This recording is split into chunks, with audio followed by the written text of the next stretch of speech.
Good morning, Cosumnes River College, and welcome to Fall Convocation 2024.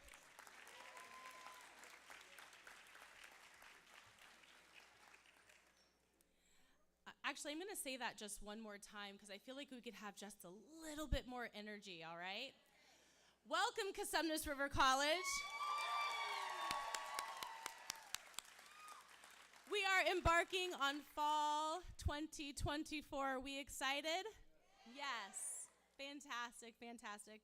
Well, we are here for this morning program to center our thoughts and ideas. The title for this convocation is Celebrate, Center, and Cultivate Our Story.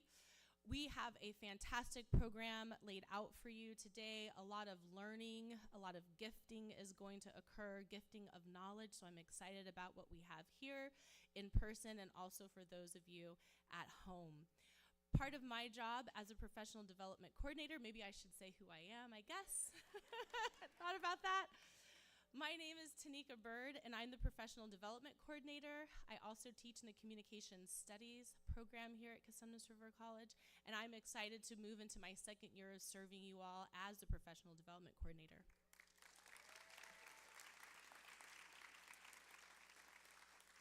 Part of my role of opening us up to convocation is also to center ourselves and acknowledge the land that this college occupies. So for just a moment, I'd like for us to turn our attention to the screen where we have an abbreviated version of our land acknowledgement.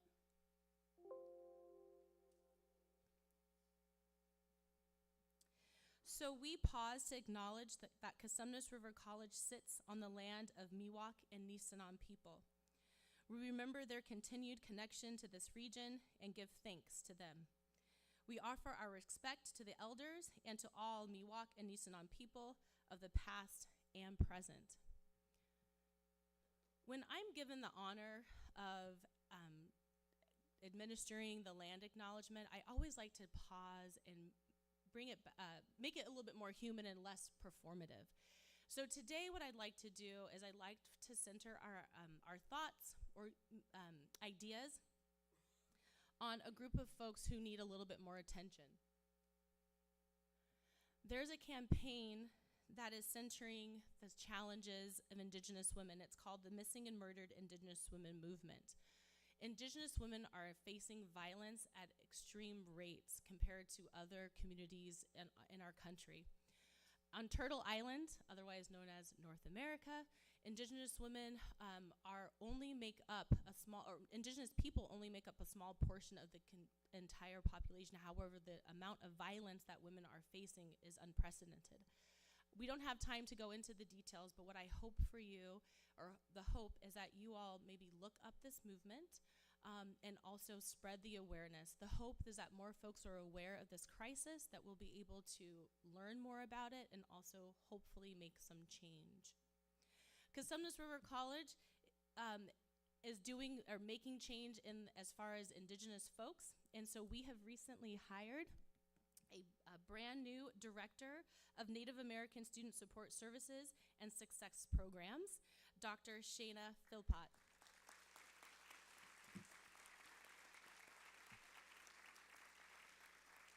If you have any questions or want to learn more about our Indigenous population here at Cosumnes River, you can also visit the Native American Higher Education Resources Center here on campus in the Center for Inclusion and Belonging. So, without further ado, I would like to invite Vice President and Trustee Kelly Wilkerson.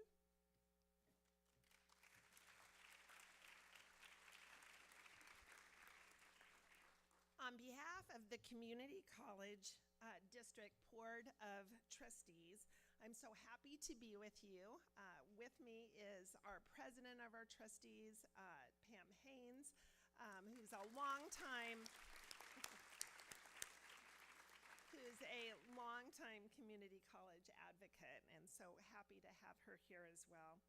I'm an elected trustee for Elk Grove, West Sacramento, and Davis, but in my day job, I'm an educator at a high school teaching career technical education. So our campuses and certainly our levels are very different, but some things are the same, right? The anxiety we face as we face last-minute changes and so many unfamiliar faces, but also the energy and excitement of a new academic year. And there is a lot to be excited about here at CRC and also around Los Rios. As you will see and hear more about today, our enrollment has rebounded to pre-pandemic levels. And that, yeah. And that is entirely due to the hard work of staff, faculty, and administrators who have made that a priority, and our community really thanks you for doing that. So while it looks like we're back to normal when we look at our enrollment statistics, the truth is that we as a district and as a college are forever changed. We've learned a lot since 2020. We've learned that good teaching doesn't just happen in a classroom or a lab, it also happens behind a computer screen. We've learned that our students need us to be more flexible than we ever thought possible, whether that's a 24-hour mental health hotline, a phone call to confirm financial aid, an asynchronous class, or online resources. But there's also a few things that we may need to unlearn. In the crisis of a pandemic, we learned to make decisions fast, and frankly, sometimes with not enough people in the room. Now we need to relearn how to do that work together, which is the only way to build lasting change. Also, in these anxiety-filled years when we spent more time online than in real life with people, some of us forgot how to have tough conversations without being tough on people. And as the vice president of your board of trustees, I welcome those tough conversations. I read your emails, I listen to your comments at board meetings. I've met with many of you one-on-one to talk about everything from the need for more EV chargers to your deep commitment to student equity. I respect your insight because I know you know how essential Cosumnes River College is to this community and this region. We are, all of us, in the business of creating opportunity, of giving our community access to life-changing certificates and degrees. So I want to thank you for doing this important work every day, for welcoming and encouraging students with the way you keep the campus clean, the way you greet a student at the information desk, the way you walk a student to the parking lot late at night, the way you reach out to a student who's missed a class. So on behalf of the entire Los Rios Board of Trustees, I'm grateful for this opportunity to personally extend this thank you and this gratitude, as well as my best wishes for a wonderful academic year. And now it's my pleasure to welcome Chancellor King.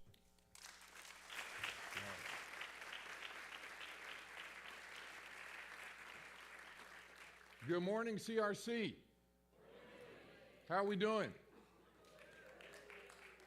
Awesome to see everybody. I wonder who is here for your first convocation. Will you stand up? You're here for the first time for convocation?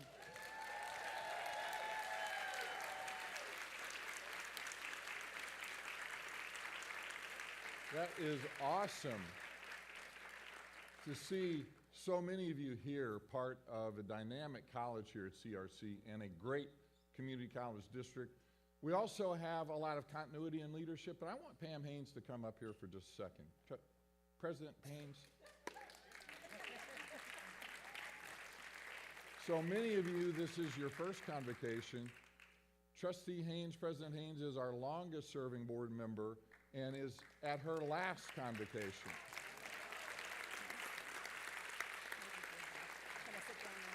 You can sit down. So that's one reason that we are the best multi-college district in the state of California. And my first convocation as a full-time faculty member in 1991, it would have been hard for me to imagine that I would be standing before you and have the opportunity to lead the Los Rios Community College District. And we're going to talk about many ways where we are objectively the best at what we do in the state of California. We're not perfect, but we do a lot of things really well, and I love one of your themes today. I'm going to pick up on that. We're going to be celebrating a lot of our successes. So how many of you have lived someplace where there really is winter, where it gets cold? How many of you miss that? Okay, a few of you do. I don't. One of the best things about living in the Sacramento region is the sunshine. And by some measures, we are the sunniest city, not just in California, not just in the United States, but at times one of the sunniest places in the world. Sunshine's good for us. Sunshine helps our mental health. It helps us enjoy being outside. And at times, we can almost take that good weather for granted here in the Sacramento region. And the same is true for the Los Rios Community College District.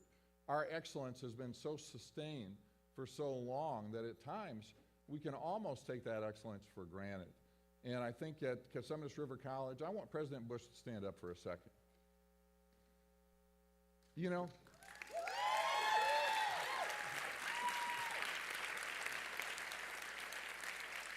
it is not an accident that CRC has some of the best outcomes for students in the state of California. It's not about President Bush, it's about what we have done together. So we can't take that for granted. We ought to bask in the sunshine here at CRC and the great work that's going on. And the great work that is going to continue. We're the second largest community college district in the state of California. That makes us one of the largest community college districts in the entire United States. So the impact that we have on students is massive. It's not size for size sake, it's size for the impact that we have. And in a lot of ways, we want to pause and celebrate that this is a moment of sunshine. We're going to talk about how we have come through the past 4 years, and it's not always sunshine. You know, the reality is that life has some storms. And we have our personal storms that we have to endure. Sometimes we have to confront illness. We have to confront hard things in our life. And many of you are going through a personal storm of some kind today. We all do that. There will be storms in life. We love the sunshine. We want to bask in the sunshine, but we also have to weather the storms, both on a personal level and on an organizational level. So my first fall semester was back in 1991 as a full-time faculty member. And if I think about the last, well, that's a lot of years if you start doing the math, the storms professionally have been more prevalent in the last 4 years than in the previous 30 years. I mean, think about that. It doesn't mean that there weren't storms along the way, but the cascade of storms that we've had in the last 4 years that we've gone through together have been really amazing how many storms we've gone through together. And how many of you have lived in the Midwest? So I grew up from 4th grade on, I lived in Missouri, started school in Louisiana. So how many of you have been through a hurricane? You know that a hurricane's coming. When we lived in Louisiana, the roof was actually blown off our house. Kind of a traumatic experience. How many of you have seen a tornado? Okay. Well, in the Midwest where I grew up, tornadoes were not uncommon. So, you know, some people see the funnel cloud in a movie like Twisters. Who are those crazy people running towards the funnel cloud? Do we have any people like that in here who, if you saw a funnel cloud, you'd run towards it? Well, good luck for you. I want to go in the other direction when I see a funnel cloud. So growing up in the Midwest, experiencing hurricanes as a child, going to the Midwest. In 2004, I had a chance to come to California to be president of Cabrillo College in Santa Cruz. So Northern California, no hurricanes, no tornadoes, nothing to worry about, right, in Santa Cruz? Well, as it turns out, and as somebody, do we have anybody who has lived in Santa Cruz? Okay, any banana slugs? Anybody from UC Santa Cruz? The epicenter of the Loma Prieta earthquake was not in San Francisco or Oakland. And a lot of the coverage when the World Series was going on, a lot of people thought the epicenter was in the Bay Area, but it was really right in the middle of Nicene State Park in Santa Cruz. And when I got there in 2004, even though 15 years had passed, the reality of the tremors were still very real for the people in Santa Cruz. And for those who experienced that level of an earthquake and the trauma that it caused, the memories are still real. So people keep water, they keep batteries, they're prepared. So they don't live in that moment of being at the epicenter, but they're prepared for it in a different way. And I think as CRC, as part of Los Rios, that's where we are after going through the storms and difficulties of the last 4 years. We're changed by it, We're not going to live in the past, but we're going to be prepared for difficulties that we face in the future. And you think about some of the storms and crises that we faced as a college, as an organization in the last 4 years. Some of them are slow moving. Sometimes a hurricane, there's at least a warning that you can get out of the way. With an earthquake, certainly back in 1989, they were unexpected. There are some ways of predicting earthquakes a little better now than then. But sometimes the storms that we face are really sudden. So the pandemic in 2020 came upon us as an organization very suddenly. We had to adapt very quickly to the pandemic. Other changes are more predictable, and other challenges like the budget. No district has weathered the ups and downs, the roller coasters of the state budget better than Los Rios and CRC. And there will be more roller coasters and more storm clouds in the future in terms of the budget and in terms of how our organization has changed through the storm of the pandemic. We're going to talk about some incredible successes that we share together moving forward. So we've been changed as an organization in ways that we can bask in the sunshine. We also have weathered storms together, and we know that in life there will be storms. We don't know exactly what the next storm will be, but we know that we have a track record that when the storms come, we come together, we figure out a way to put our students first, and we get through the storm and enjoy the sunshine, bask in the sunshine, and are ready to weather the next storm that may come to our organization. So in preparing for the next 4 years, with the benefit of what we've learned in this difficult last 4 years, I want to talk about 3 important successes and priorities for the Los Rios Community College District. The first, as Vice President Wilkerson said, is our goal to restore access that was lost during the pandemic. So some of the graphs that we'll see really show the roller coaster effect. A recurring theme will be we were here, and now we're here and moving upward. So restoring access has been an important goal that we have accomplished together, and that we remain focused on not just restoring access, but making sure that we're serving all of the students of our region, and students of color and first-generation students are not left behind. So restoring and expanding access for students, an important priority. Secondly, we have to ensure the resources are available that we need to support our students, our faculty, and our staff. So we find resources wherever we can to serve our colleges, and I and my team are relentless in finding resources and asking people for money for our colleges and for our students. Third, and most importantly, achieving equitable outcomes for student success. So I'm thinking this room is pretty equally divided. Everybody stand up on this side, will you? Will you stand up for me? And on the count of 3, I want you to say access, okay? 1, 2, 3. Okay, everybody in the middle, stand up for me. And on the count of 3, I want to hear resources. 1, 2, 3. Resources. Okay, everybody over here, stand up. You can be seated in the middle.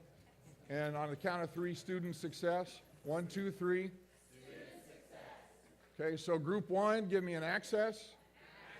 Group 2, resources. Group 3, student success. Now, before I talk about specifics, which is most important? They all fit together. If we're not providing access, we won't have the resources we need. If we're not producing equitable student access, having students enroll and having resources to serve them is not effective if we're not having equitable student access. So, can I have a drum roll, please? Can you do a little drum roll? Let's take a look at what we have done together in restoring access in the most difficult time in the history of California's community colleges. Wow, I hear several people saying. Let's give ourselves a round of applause.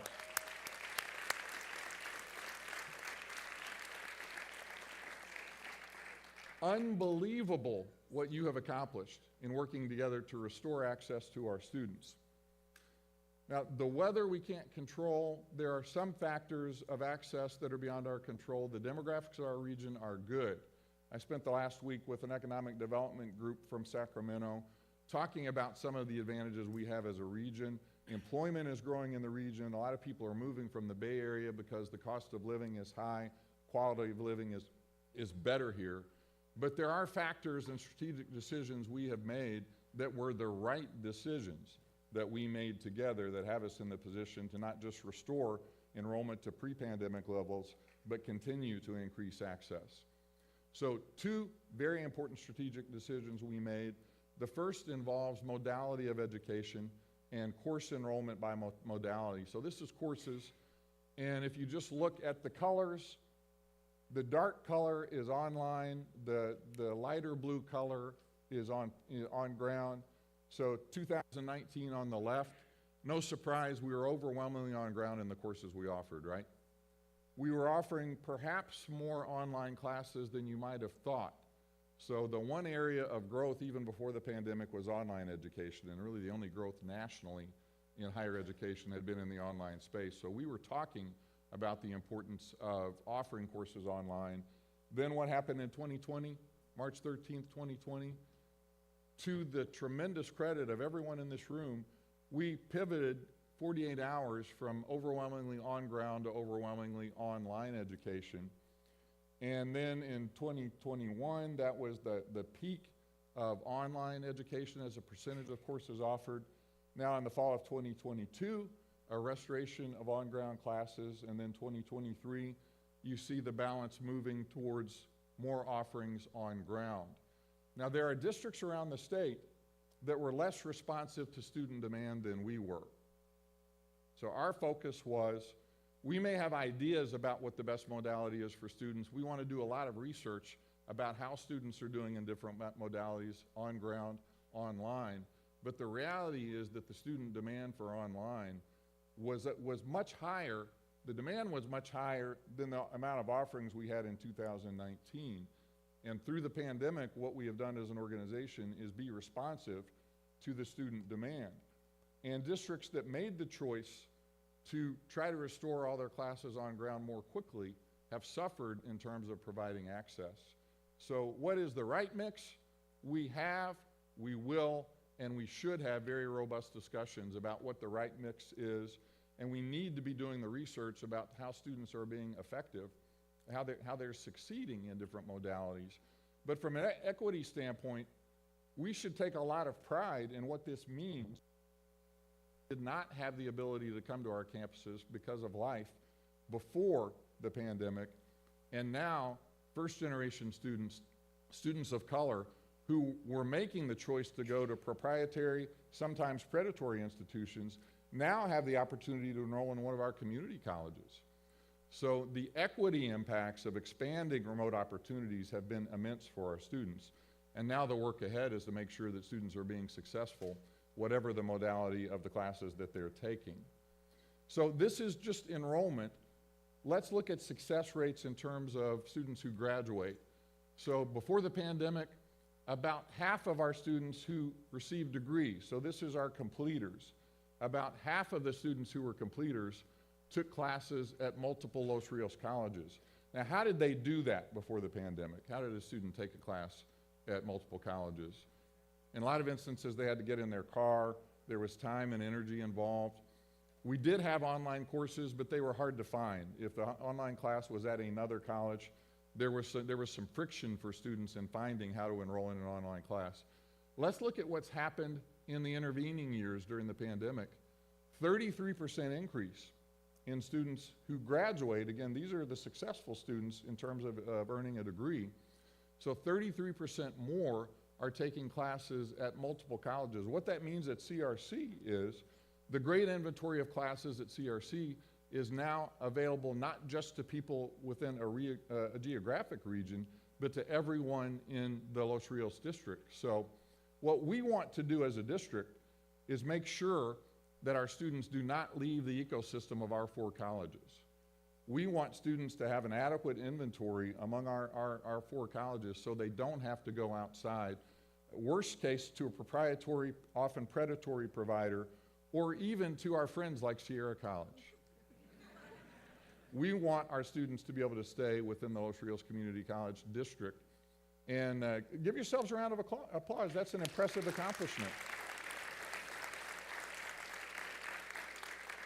So the first strategy that we developed together was expanding opportunities on online education. The second key strategy was expanding opportunities for dual enrollment. Now, I want to talk to some of you who, like me, paid a lot of money for your students to take advanced placement exams. Anybody feel that pain? So the old world was, the way that students who had privilege and advantage got ready for college was they took AP classes, they took AP exams. I don't have any connections to the College Board. I'm sure they're good people, but it's a scam in a lot of ways. It just is a scam, the AP world. There's good education that happens, but a much better alternative for students to prepare for college and a much more equitable way to help students is through dual enrollment. So high school students who are taking dual enrollment classes, look at the success we've had during the pandemic, how we have more than tripled our dual enrollment headcount. And if you're wondering how do those students do, they're doing very well. The success rates for our dual enrollment students are actually a little bit higher than for our college students. So some have a concern, how are dual enrollment students going to do? The answer is they're doing very well. So again, another round of applause for expanding dual enrollment. So it's not a contest here, but access, let's have a big round of applause for the successes in access. So the second point, resources.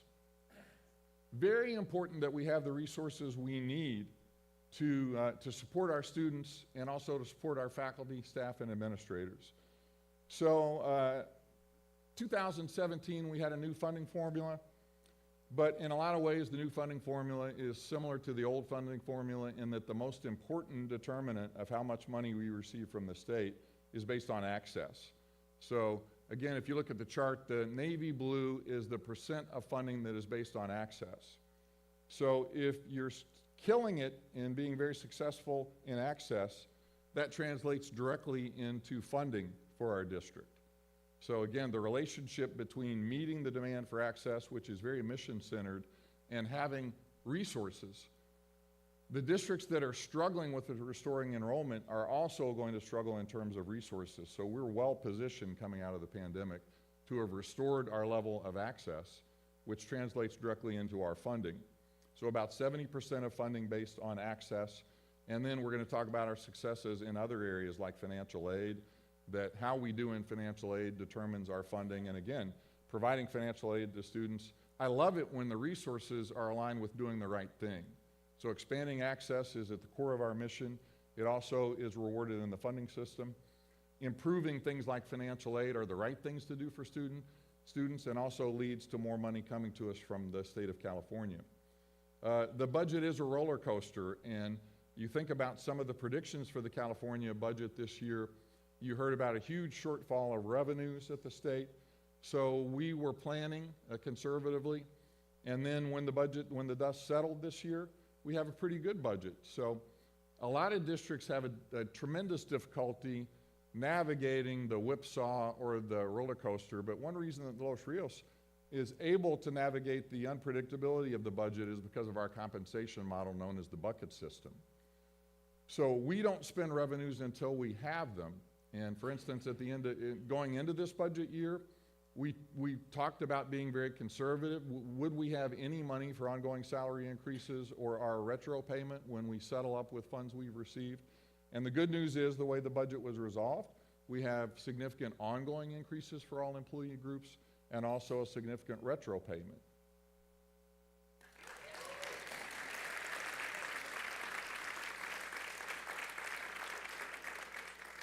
It's never enough. We understand that there are always needs that are unmet, and we have a really robust process within each unit about how they allocate the funds. So each of our collective bargaining units has a share of the bucket. How many of you have seen the video we have on our bucket system? Okay, a lot of you have. If you haven't, just Google Los Rios bucket system. There is a very easy to understand video that goes through the process. And as is the case with many things, it's not perfect. We are continually tweaking the process. But that makes us very exceptional as a district, how we allocate resources through the bucket system. With the theme of storm clouds coming, we're always a recession away from more difficulties.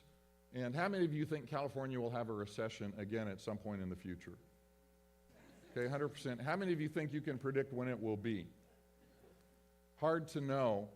And one way that the budget was balanced this year is that a $9 billion rainy day fund was built up, and the budget was balanced this year in substantial part by using $8 billion of that $9 billion to balance the budget. Continuing with the idea of weather, we sort of spent the rainy day fund when the sun was shining. Revenues were actually up this year over last year, but revenues were not up enough to meet the expenditures that the state was committed to. So the rainy day fund helped us this year. If there is a recession, we'll be prepared to deal with the fact that the state may not have the ability to balance using those surpluses the way that it did this year. So the state funding is overwhelmingly the largest source of funding we have. We look everywhere for grant dollars. How many of you have asked people for money? Okay. A big part of my job is asking people for money for our colleges and for our students. And one way that we do that is through the grant process. So one of many examples of successful grants is our K-16 grant. So Los Rios led a process across the region. We brought together everybody in the room. We brought Gary May, Chancellor at UC Davis at that time, President Robert Nelson at Sac State. We brought our 5 largest school districts together and said, we've got a really short window to apply for this grant. We were the first large metro region to be able to get all those people together and received the first tranche of funding of $18 million for the K-16 Collaborative. And a big focus of the K-16 Collaborative is on dual enrollment work and expanding and building our partnerships with our K-12 districts. So we are always on the watch for grant funding at the state level. I spend time every spring in Washington, D.C. talking about congressionally directed funding, also known as earmarks. So we want to get our fair share of grant funding at the state level, at the federal level, and also from private funders as well. And the philanthropy and the generosity of the people in our region is a really important part of our success. And our foundation has done a wonderful job, the Los Rios Colleges Foundation. I mean, look at that growth.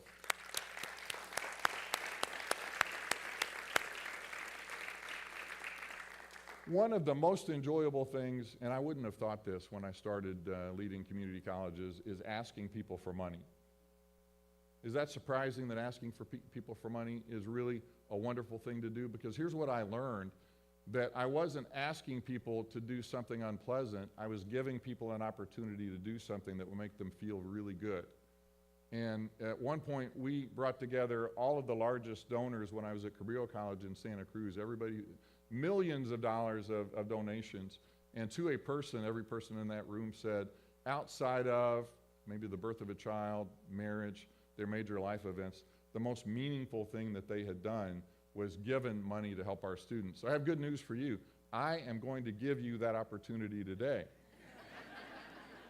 So the Student Emergency Fund is a passion of mine, and my challenge to you is go ahead and take your phone out here, take a picture of this code, and if you make a donation, I'll match your donation up to $5,000, and if it's more than that, maybe I'll go back and crunch some numbers and match even more than that.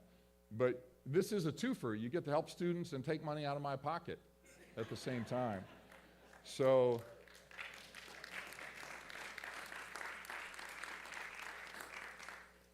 access, resources, all of what we do is focused towards the third goal, which is improving outcomes for students.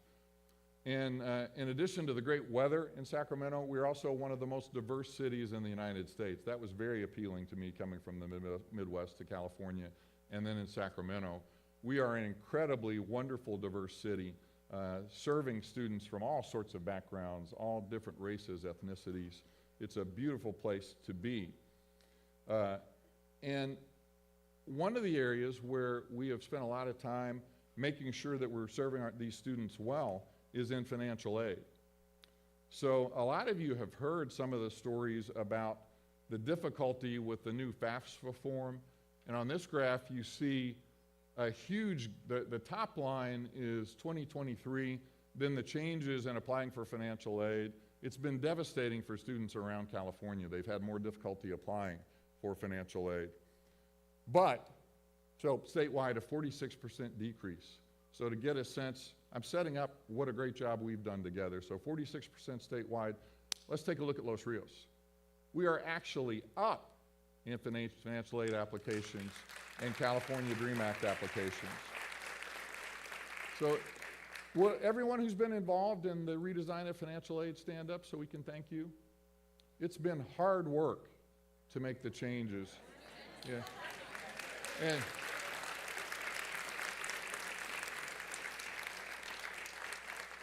And as people were saying, many of those involved are working with students right now as we speak, making sure that we keep those numbers up. So the financial aid numbers have been incredibly encouraging. So we've talked about access. The next thing I want to talk about is students coming back, the persistence rates. And again, one of these charts where we've really bounced back from some of the challenges during the pandemic in persistence rates. So fall to spring. Look, we're higher than we were before the pandemic in persistence rates. Look at that. Isn't that exciting? Students are coming back.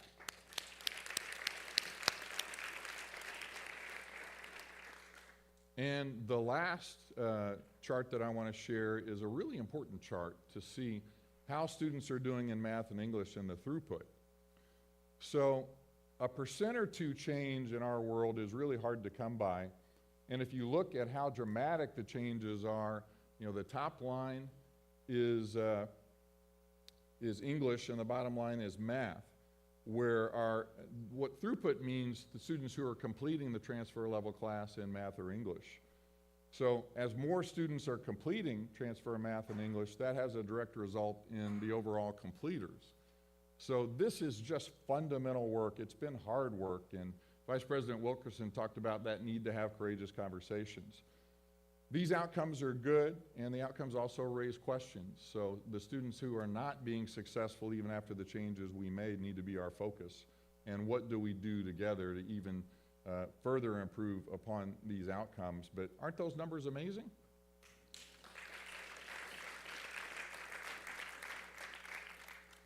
So as we conclude our time together today, I just want to thank all of you for the successes that we're able to celebrate today, pulling on the theme from CRC, and the opportunity to bask a little bit in the sunshine. We don't know how long the sunshine will last.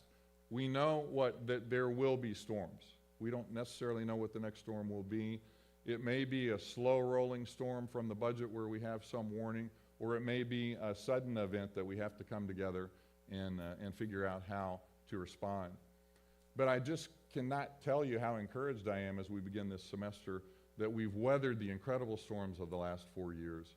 We've done it in a way that's been true to our culture. We haven't been perfect. I want to be totally frank about that. I'm in my 13th year in leading the second largest community college district in California. We've made a lot of decisions. We've always made them with good intentions. They haven't always been the perfect decisions. I've made mistakes, we've made mistakes, and we're going to learn from them and be even better moving forward. So thank you so much for allowing me a chance to start the day and another fall. When I started back in 1991 as a faculty member, could not have imagined all of the incredible opportunities that I would have in working with students and working with leaders from all over California. So thank you so much for all you do, and thank you for the great work you're going to do for our students in this fall and throughout the 24-25 year.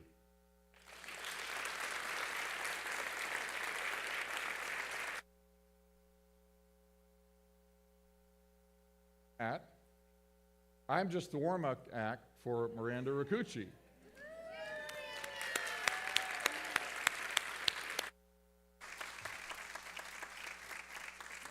you so much for all you do for our students, and I wish that we could stay, but this is the first of 4 convocations, so we have to go to the next one. Thank you very much. Thank you, Chancellor.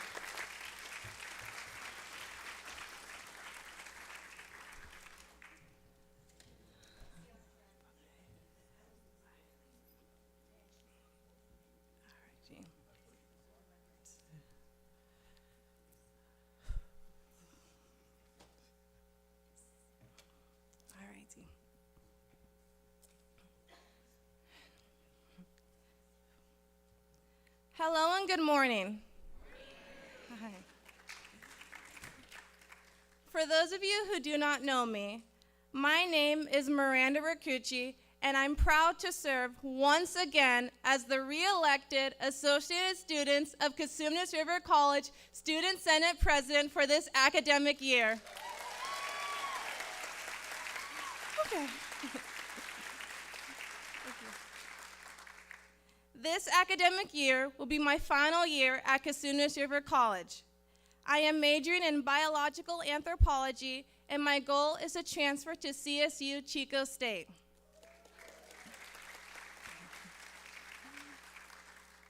Outside of the classroom, I work as an after-school teacher for elementary students, spend time with my exceptional mothers, Laura and Sophia Ricucci, my wonderful grandparents named Charlene and Robert Ricucci, and my 2 dogs named Luna and Soul. I come from a very diverse family where our differences have brought us closer and where I have learned that we are more than just the sum of all our parts. I would like to introduce the executive board for both Student Senate and the Clubs and Events Board.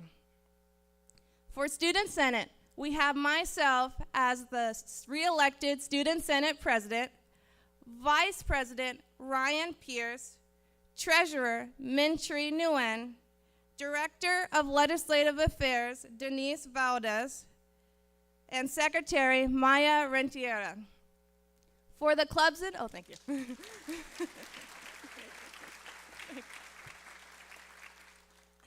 For the Clubs and Events Board, we have Commissioner Mohimian Albortorshi, Vice Commissioner Dunia Ahadi, and Events Coordinator Ryan Steiner.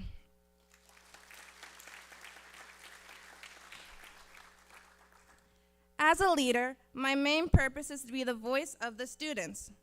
One of my areas of focus as a student leader is safety. With that being said, last spring, the Student Senate put on the Safety Awareness event, which promoted student safety and wellness.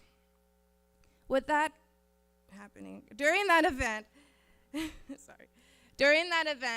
there was different people who tabled, as well as guest speakers. Guest speakers included Michelle Barkley, the campus nurse, and Derek DeMano, a self-defense instructor. Michelle spoke about the importance of health and wellness, while Derek gave us a self-defense training. This idea was fostered from fellow students who voiced their safety concerns on campus. As I continue on my journey as the Student Senate President, what comes to my mind is the word inspire. I want to inspire students to never give up and to always follow their dreams. I hope to reach out to get to know our student population better and to see how the Student Senate can make positive changes for their future. John Quincy Adams has a quote that resonates with me. He said, "If your actions inspire others to do more, dream more, learn more, and become more, you are a leader."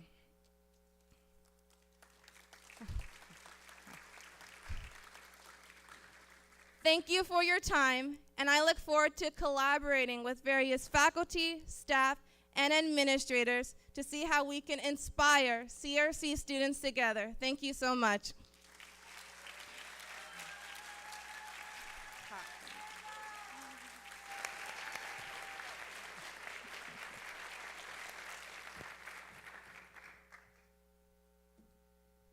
Outstanding public speaking skills, yes? I'd now like to introduce Classified Senate President Miguel Lemus.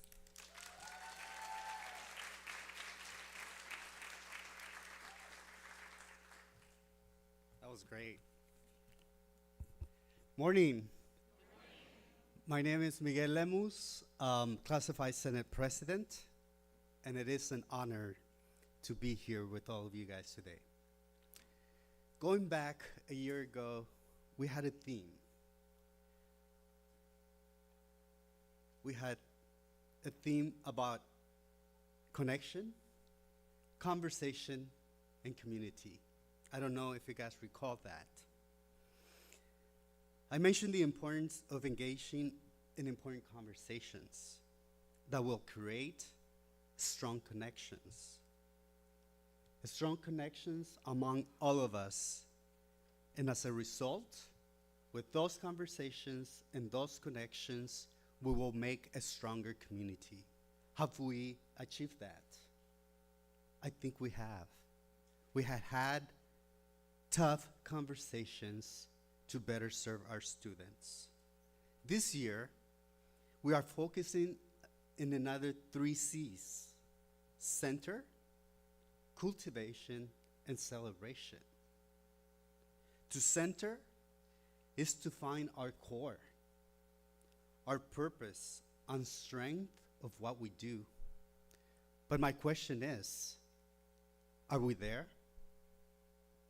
To cultivate is about growth.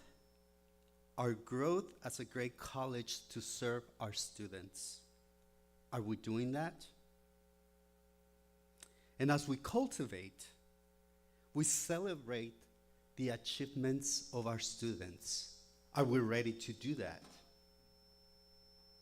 We, as classified professionals, celebrate the college's designation as the American, Asian American, and Native American Pacific Islander Service Institute. And we, as classified professionals, have the commitment to cultivate and celebrate our students' achievements. Are we ready for that? Now, it is my pleasure to introduce the team that it's always on my side and supporting me on this journey and supporting all of our classified professionals. Our VP, Clarissa Correa, Halminton. Are you here? Back there? Linda Stock, our secretary. And these 2 wonderful ladies, they keep me grounded. If I'm veering somewhere, they're like, Miguel, this way. So thank you, ladies. And we currently have a vacant position, treasurer. And our past president, Tiffany Clark, she moved on to Sac City College and currently don't have a past president. And I also, please help me welcome our new classified professionals.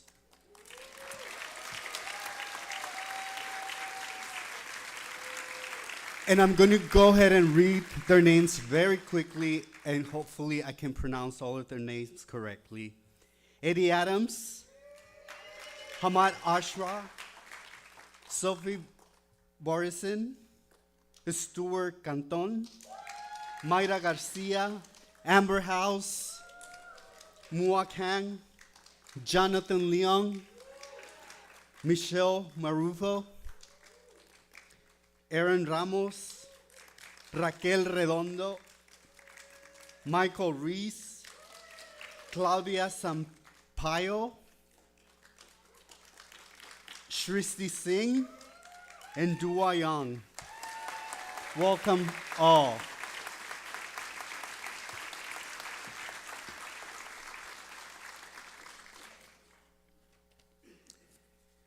And now, I would like to call to the podium a gentleman that I have learned so much from, a gentleman that I have admired for the past year because of his dedication of what he does, Dr. Jacob Velasquez, Academic Senate President.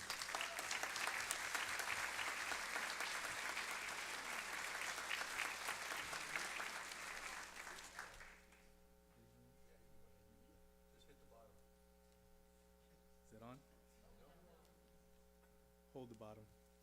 Is that on? Give it to him to do properly. Thanks. All right.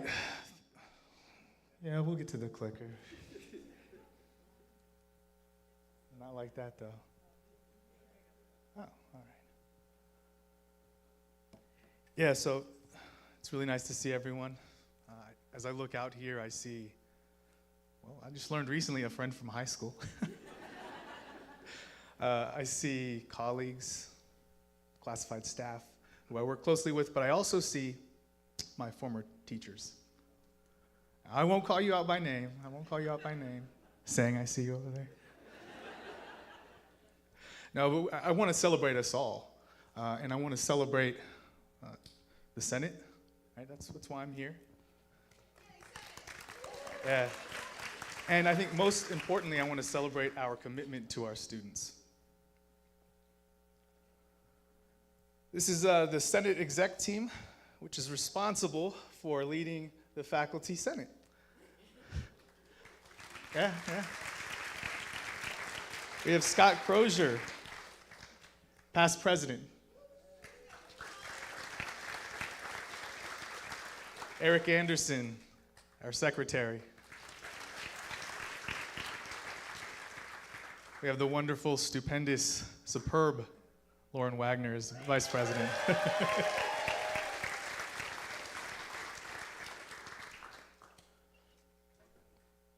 I want to move on to welcome and celebrate. There's that guy up there too. He's not as important. I want to now turn to celebrating our new faculty. Yeah.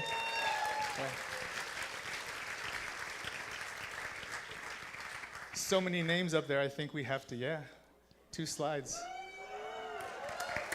It's a big deal.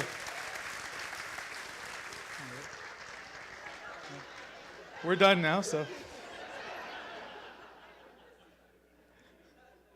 See, I figured it out. So I'll go through by name. Ali Abdullah Tahif. Abdul Latif, excuse me. Iris Alap. Michael Bush. Maisie Yank. Mark Faita. Mark Gale. Stacy Gavin. Jose Gonzalez. Richard Haas.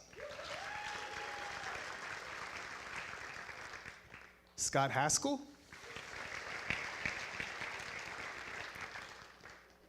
Samantha Jr. Samuel Kirby. Gerald McGiffert.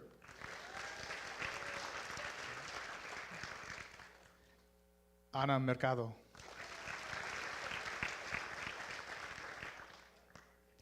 Brandon Merritt.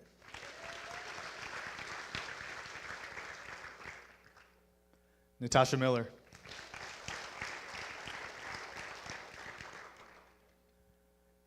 Jennifer Nishizaki Ngo.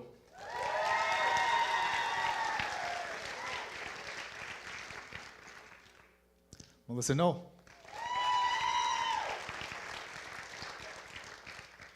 Stephen Rourke. Eric Panino.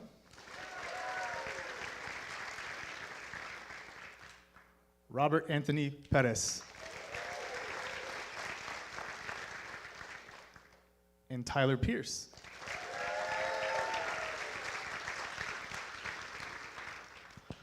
I learned not to press that button once more, otherwise it'll look like we were on our break already.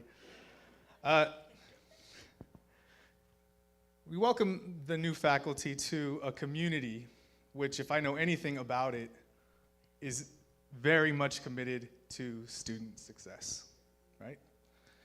We're committed to the success of our students today, this semester, but not just today and this semester in the classes that they're taking now. We're committed to their success in the future, next semester. We're committed to their success not just next semester, but next year, whether they're here or whether they've transferred to another college or university.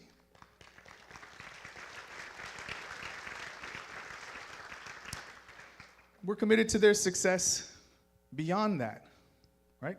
When they move on in their educations or their careers.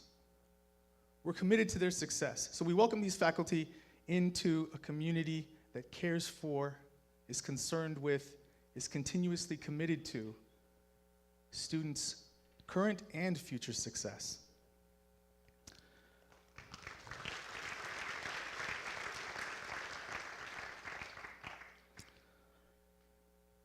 This commitment has guided me in my role as CRC Academic Senate President. It's led the Academic Senate to think very carefully about what we do, the policies we implement or develop, the recommendations that we make, because we want to make sure that we're putting in place conditions which will actually help our students to succeed, not just today, but tomorrow and for the rest of their lives. We recently put in a research request with the research office.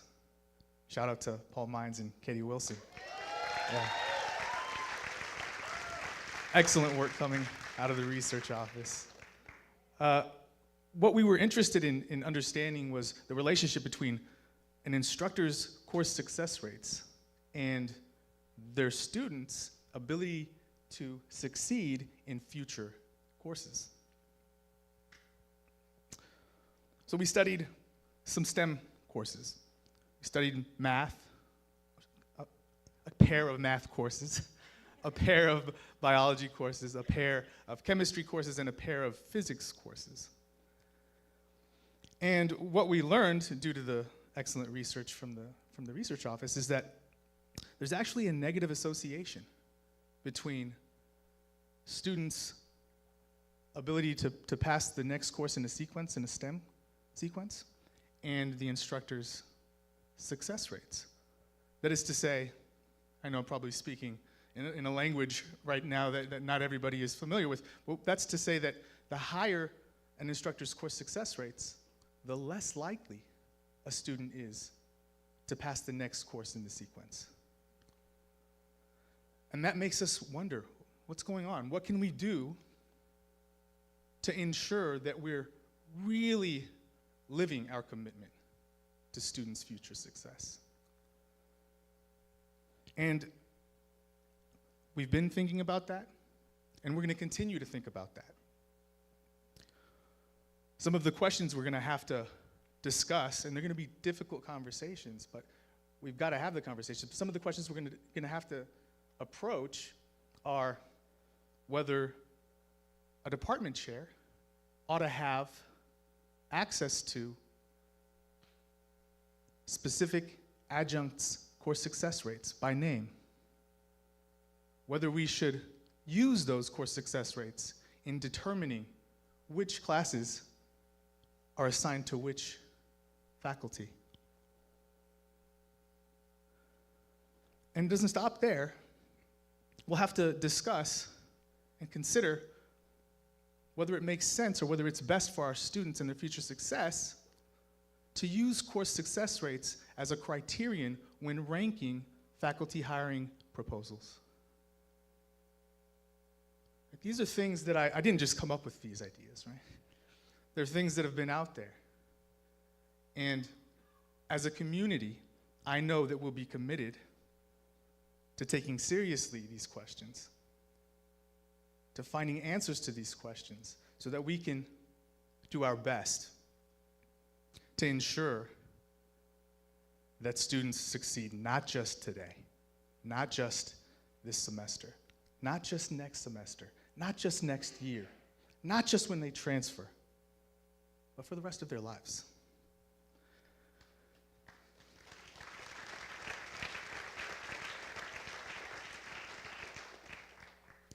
And with that, I want you to think about that during the break, but with that, we have a 10-minute break. Thanks.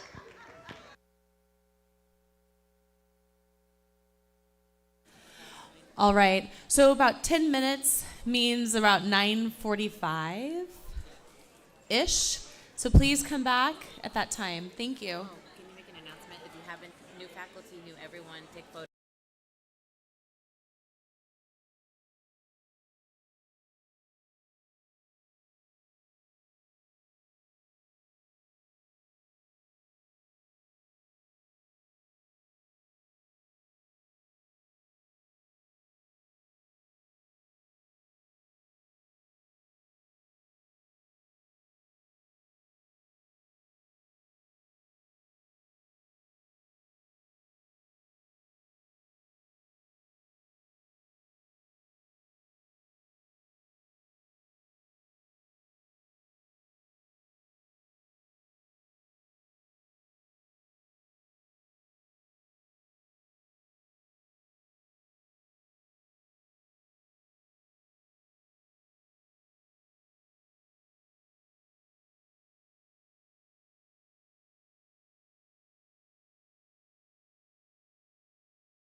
I'll do that one next time.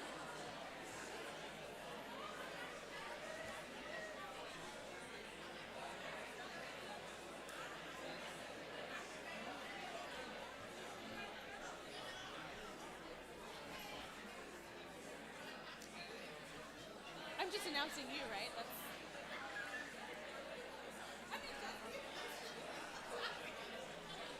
That was terrible. Sorry on my end. All right. I think we're looking to have everyone have a flower. Am I right? Does everyone have one? Got those? If you don't have one, I think there's folks who are still passing them out. You might know the person passing them out.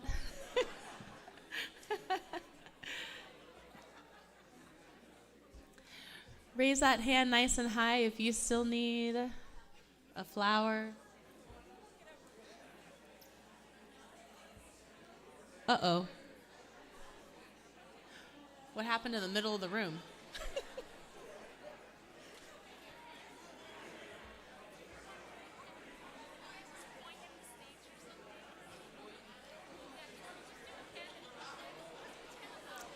All right, flowers are on the way.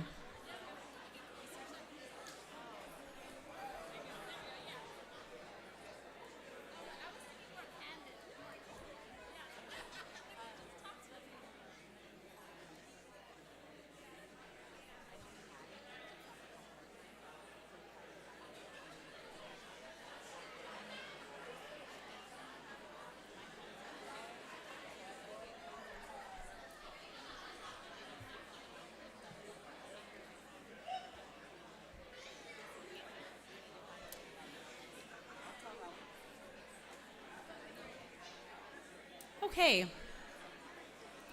So we are moving now into the second portion of our program today for convocation. And much like many convocations before, we have the absolute pleasure of hearing from our trustee, our leader, our coach, our cheerleader, the person who inspires us, I feel, the most at convocation, President Edward Bush.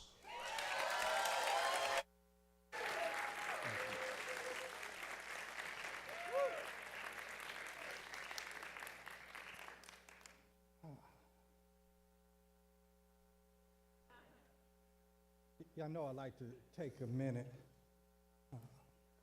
not only to see you, tell them, Jim, they didn't hear you. Not just for the preeminent community college in the nation. I always try to take a moment to see you, but I really like to take a moment to feel you. To know what it means, to get a sense of your presence,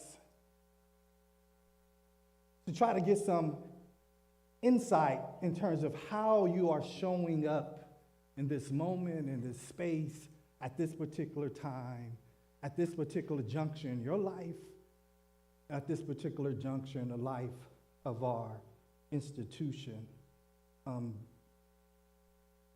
Y'all thought I was going to forget this, but I also want to welcome you to the best fall semester in the history of Cosumnes River College.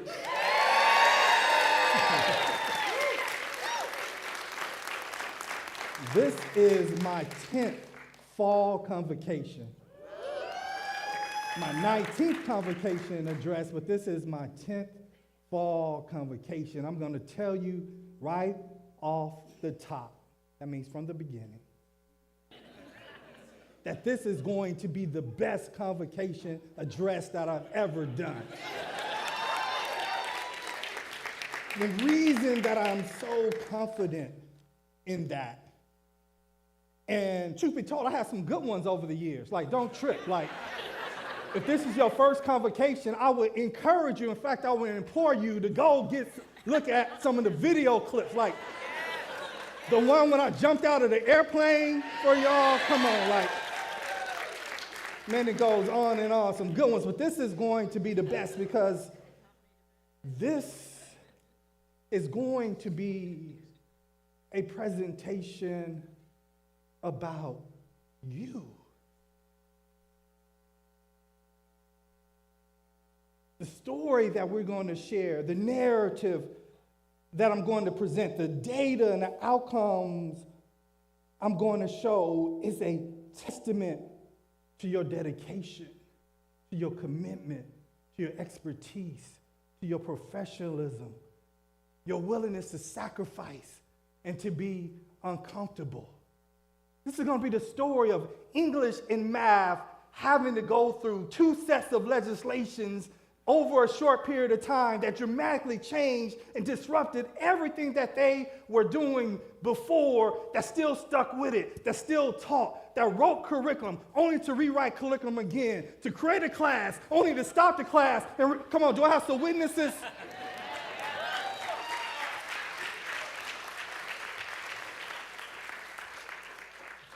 This is the story of the counseling faculty that when I showed up to their meeting within my first 2 months to say, hey, y'all, I got some things I'm thinking about. Are y'all willing to partner with me in this? And without hesitation, they said yes. This is a story of a student services department that year after year sit down and strategize around how can we improve outcomes, how we could better serve students. This is a story of IT that during the pandemic not only supported the transition of instruction and student services online, that worked with our librarians to get laptops in hands of thousands of students. This is a story of CRC willing to be first, willing to go hard, willing to go big for our students, saying we're going to do guided pathways when other institutions were saying, why would we want to touch something like this? You decided to do this. This is a story of every academic senate president that I had the chance to work with. This is a story of Jacob, Scott, Greg, Julie, Ellen, Teresa.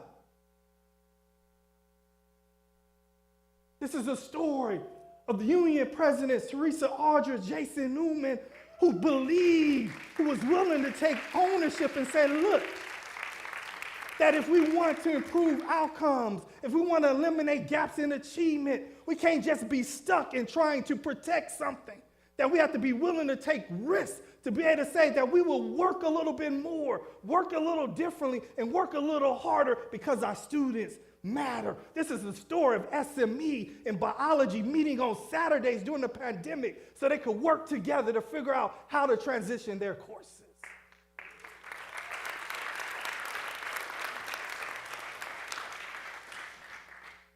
This is a story about success. You could work in institutions for years. And year after year, you come to work, and you never even know if you won or not.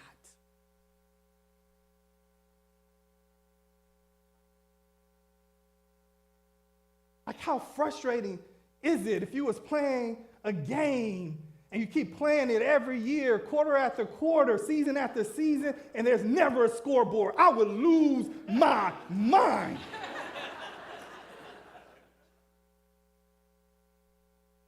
Today, you get to see a scoreboard. Today, you're going to get the opportunity to see that you have won and you are winning. And you're winning at the most important game that I can imagine any individual can play. You're winning at the game of being able to transform, improve, enrich the lives of another human being. Each and every day, you do that. You show up. You are doing incredibly well at that. We're going to have some fun today. You know, I believe that it's important to give flowers when they're due. Oftentimes, when one comes at the end of a journey, we want to celebrate them at that point. Usually we give them recognition when they're no longer going to do the things in which we recognize them for. Because either they passed, I don't want to even give us out, right? Y'all get it. But I want to give you the flowers in the midst of your work as a way of saying thank you for what it is that you have done, what it is you're doing, and then lastly, what it is that you have proven you can do that I know is going to play out in the future. So today is about flowers and flexing.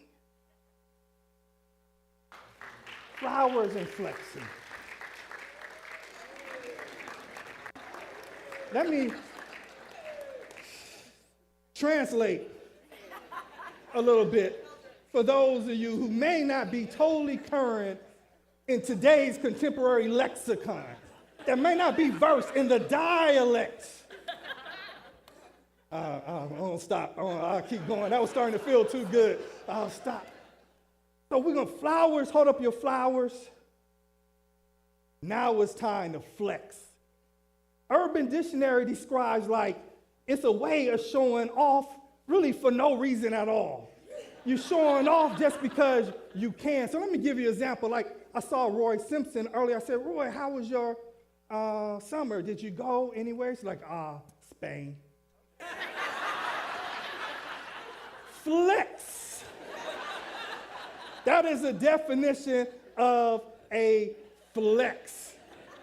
It's subtle. It doesn't even have to be out loud, but just let you know a little something about myself, just in case you didn't know how I get down in the summers. I'll let you know I went to Spain, but it ain't really a big deal.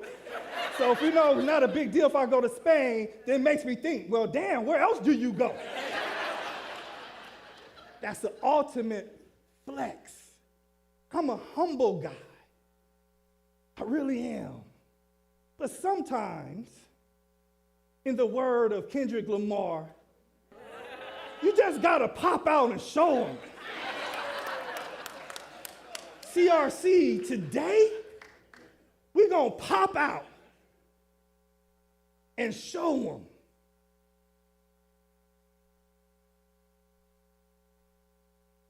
Yeah, I have this thing. I don't know why I do this to myself or you. Over the years, I do what's called convocation confessions. And it's when I disclose something about myself that probably a president should not really disclose about themselves, but I think it's important to keep it real. I think y'all love me, like me enough. I appreciate that. So hopefully I have a little grace when I disclose things that might be like, a little cringe-worthy every now and then. But the reality is that when I entered the institutions, I had a whole lot of doubts. And it wasn't doubts about you. I knew how dynamic the college was. I knew how innovative and forward-thinking our faculty, classified professionals, and our administrators. I don't want to leave out, our administrators have flowers too. Don't give this for free. I'll come back to the confession. They work 40, 50, 60, 70 hours a week to make and to support our students and to support you. So this is their story as well, and I apologize for not getting that out earlier, but let's give it up for our administrative team as well. So back to the doubts. I had them a lot. And the doubts wasn't in my own capabilities either. It wasn't in my own leadership. It wasn't in my vision. But I had doubts just about the structure of community college itself. Many of you know me as a college administrator. You know me as a president. But many of you don't know me as a researcher and as a scholar. I have like over 20 publications. That's a flex. Just giving you a sense. And there's a certain, let me teach you something real quick. Something that goes with a flex. There's a mannerism when you flexing, when you want to flex hard, it's like, so when I say I have over 20 publications, what I really wanted to do, I wanted to go be like, So when you see some data and you like it, you can either out loud or to yourself, let's go, because you're going to see yourself in some of this data. Let me go back real quick. All right, y'all see this? Hashtag CRC Flex. This is going to be a real thing. So if you see data you like, that you know, that you help produce it, you could take a picture of the slide, post it on your social media. You don't have to say anything that say hashtag CRC Flex, and the data is going to speak for itself. And this extends beyond today. If you have something that you want to share, something you want to brag about, use this hashtag. Also, inside CRC, we're going to have a column called CRC Flex. So if you have something to brag about, just send it to Christy Rest. Christy, raise your hand. She's right over here in the back. Then we will post your brag. So CRC Flex. So I had doubts. So as a researcher, especially in my early writings, I'm really critical of community colleges. Like I critique it from a systemic, institutional, structural, looking at structural inequities, looking at predictable outcomes, looking at data that hasn't moved in generations of students. And so I had doubts, like, is it even possible? In some ways, I was trying to see if it's even conceivable that we can really transform an institution. Like I believe that you could have pockets of excellence, that you can move perhaps small cohort of students and see improvements, but to move large data sets, it is usually rare to see that happen in community college spaces. So when I entered into space, the confession is in many ways I entered it into as an experiment. Like I needed to prove to myself that is it worth all of the hours, all of the sleepless nights, all of the stress, all of the hard work that comes with leading an institution if it wasn't going to contribute to improving the outcomes for the majority of our students. So happy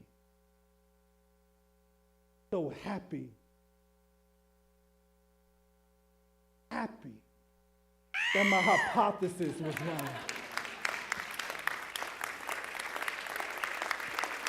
I want you to just look at this slide without any explanation from me. I'm going to be silent, I promise you, for like 5 seconds. I want you just to look at it.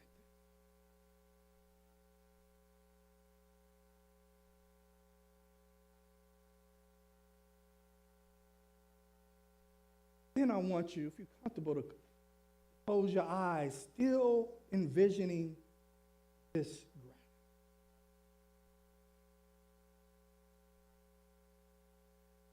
I don't want you just to see the numbers. I want you to feel the students that are represented in the numbers. I want you to feel your work, your contributions, the hard and difficult conversations, the adjustments and the pivots that you had to make.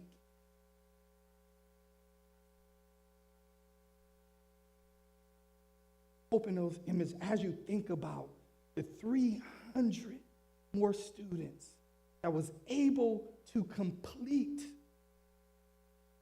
because your your willingness to do that work, to reimagine something different, to not to be stuck, not to be cynical, not to be oppositional just for opposition's sake, to believe in what is possible for the students that sit inside of your classrooms, that comes to your service counters each and every day. Now open your eyes. I put the comparison to our sister colleges not to throw shade. Really, like, y'all gotta believe me. This is videotape. So I need to be really convincing. And I need your help to be convincing. It's really not. But absent of showing our sister colleges, it lacks context. Because you don't know if this is just a trend that is happening in our region or in our district or with the students that we serve. No, what this is saying and why the context is important, it is saying that there's something different going on at CRC that's not happening anywhere else. There's something different about how you teach automotive, that there's something different around how you teach vet tech. There's something different in how you're teaching chemistry. There's something different than how you're teaching history, accounting, and econ. There's something different in terms of how you're counseling students. There's something different in terms of how specialists are onboarding students. There's something different happening at CRC that's paying off in ways I could never even imagine it would. And it's hard not to get emotional. It's hard for me not to preach this because it's how good it feels to be able to see how we are making an impact. This data is not even close. When we talk about scoreboard, when we talk about flex, this is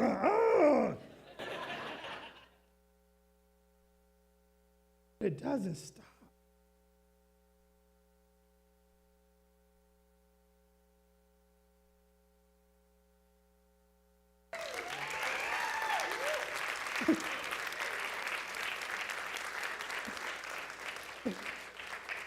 It's keep coming. It doesn't stop. So, man, I don't want to skip to the end, but come on, y'all wonder why we push so hard. We wonder why we say, look, we got to look at this course success rates and figure out how we can improve and do something different. You wonder why we say, hey, we need to make our cost of our textbooks free, because we understand when we do hard stuff,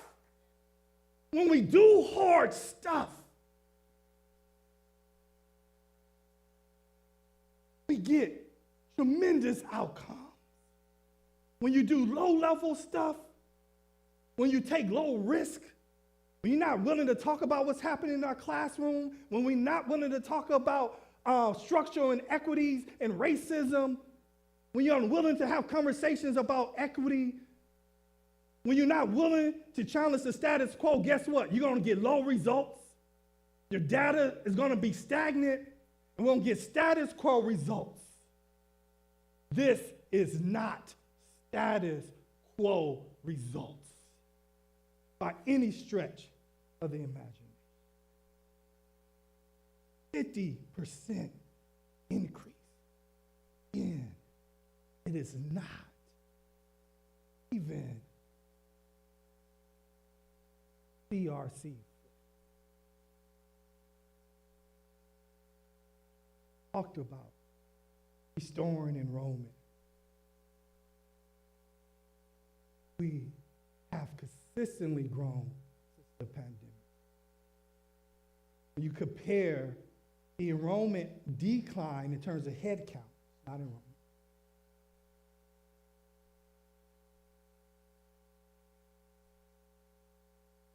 district down 10%. At this different place, at this preeminent institution, at this college that is willing to be innovative, to take risk, 2% increase. Look at this. I remember when we first started the guided pathways work, we had to we were part of a cohort of 20 colleges, early adopters of Guided Pathways. And they asked for a set of data points. One of the data points they asked was for our 3-year graduation rates. And I remember, sometimes they mix you up in a group and get this data. I remember I wanted to almost hide this data. Like, is there a way in which, or it was like this, are other colleges gonna see this? Is this gonna be public? Because we're a 2-year institution. That time we was really measuring almost 6-year completion rate of our students, and we really redefined that to look at 3-year completion rates.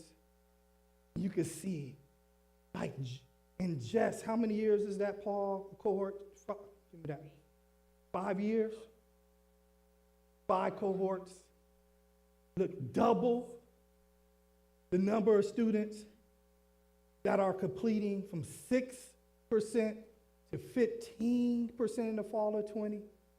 Awards over that same period of time, 5.8 to basically 12%. Not in 20 years. Over a period of, that is a rapid pace of transformation. And what's so beautiful for me is that I could look at each year and I could tell you what you did at each year that I believe contributed to them. What year we went to opt out. I could tell you, oh, yep, that's opt out. Boom, right there. I could tell you that's when we went to caseload management and counseling. I could tell you that's when we decided to be able to look at alternative placements even prior to AB 705 and 1705. But this is not happening by accident. This is not happening by coincidence. This is not Mars, Venus, Jupiter. I don't know what planet I was about to make up. This is not because you have Venus rising over your Capricorn moon.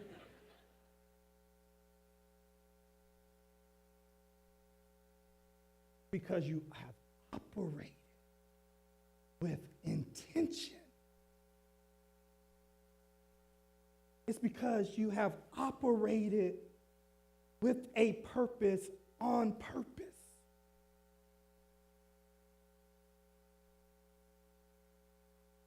It's because you take pride in what it is you do. Because you decide each and every day you're going to show up and be the best faculty, best teacher, the best classified professional, the best administrator that you can be. Where's Andy? Where's Andy Atkins? Y'all just pass this whole bunch. Just make this hand and flowers make its way all the way to Andy.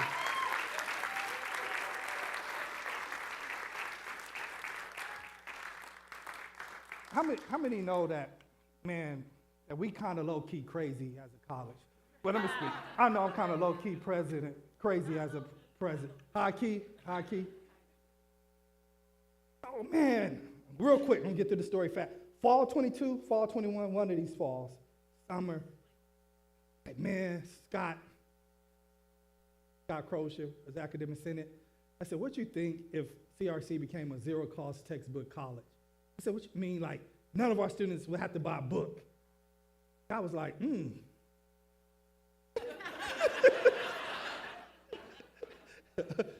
like, that sounds good.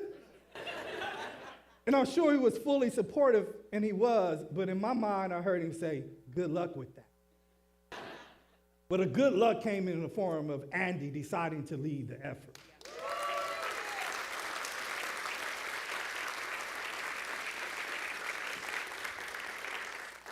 So, look, 48% of our students are enrolled exclusively in a CTC. 80% of students enrolled in at least one CTC course.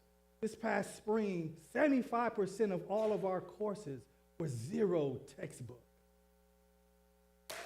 Like, So we said we started in fall 22. Andy, what percentage of our textbooks were OER-ZTC in fall of 22? Did y'all hear that? 10. 1, 0. Fast forward, not 20 years from now, not 15 years from now, not 10 years from now, just a couple years later, 75%. And you wonder why I'm giving y'all flowers? You wonder why I'm talking about flexing? Y'all had to make an individual. Y'all had to make the individual decision to do that. And we've saved students over that time period a conservative estimate of $10 million. That's in their pocketbook, their account. They didn't have to make a decision whether I'm going to buy this book, I put new tires on my car. They didn't make the decision, I'm going to stay in the class, but I'm going to try to get by without buying the book, because you made it possible for them to have access to course material. You see another number, $1.4 million. That's the money we have received in grants as a result of our efforts. Some with the zero-degree pathway grant for the state chancellor's office, but what you don't know, or few you know that I'm happy to announce, the state chancellor office gave CRC a $986,000 demonstration grant so we could work with cohorts of other college leaders so they could figure out how to improve and increase OER and ZTC. So basically, y'all got us paid to do good work that's going to benefit a whole group of students that you would never see. So your work is going to be replicated and extended and studied and researched. But ultimately, your work is going to make sure that some student that may be showing up in a community college in Southern California is going to be able to benefit and have the same opportunities as our student here at CRC.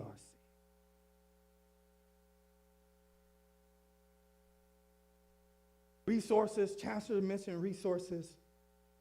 Let you take that in. This is just with federal grants. You can see in 2018, and the theme here too, a thread is like how rapidly our improvement is. That's what gets me excited, because often when you in a structure as large as us, like to create change, it takes a lifetime to do that. So when you see that we could do it rapidly, of course, I'm curious about what else we could do rapidly. That might not be great news for you, but just being honest, what it makes me think about. And so when you see in 18, 19, we had 0 federal grants. 0. We weren't even necessarily applying. 2018, we decided to apply for one and didn't get it. But that story didn't last long, because after that, just about every grant we went for, we got. So you see, we went from 0 in 2018-19 dollars to basically $7 million in grants. That's big, because let me tell you what that means really quick. That means many of our classified professionals that we were able to hire and bring aboard came as a result of these federal grants. Being able to expand services, to be able to do things like Center of Inclusion and Belonging comes off of grants. To be able to do the NEST, to be able to support our students who are parents comes out of these grants. To be able to provide housing and clothes and food for our students comes off of these grants. To increase the number of women and students in color in STEM comes from these grants. So it's not just the money, but it's what the money represents, but it also represents how bad we are as an institution. Bad meaning good, not bad meaning bad.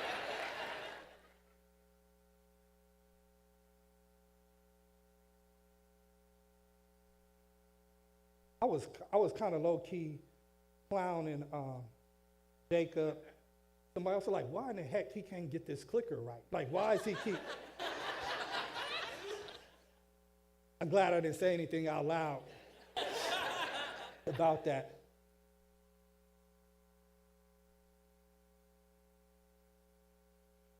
Hopefully while I'm drinking, you're looking. Not at me, but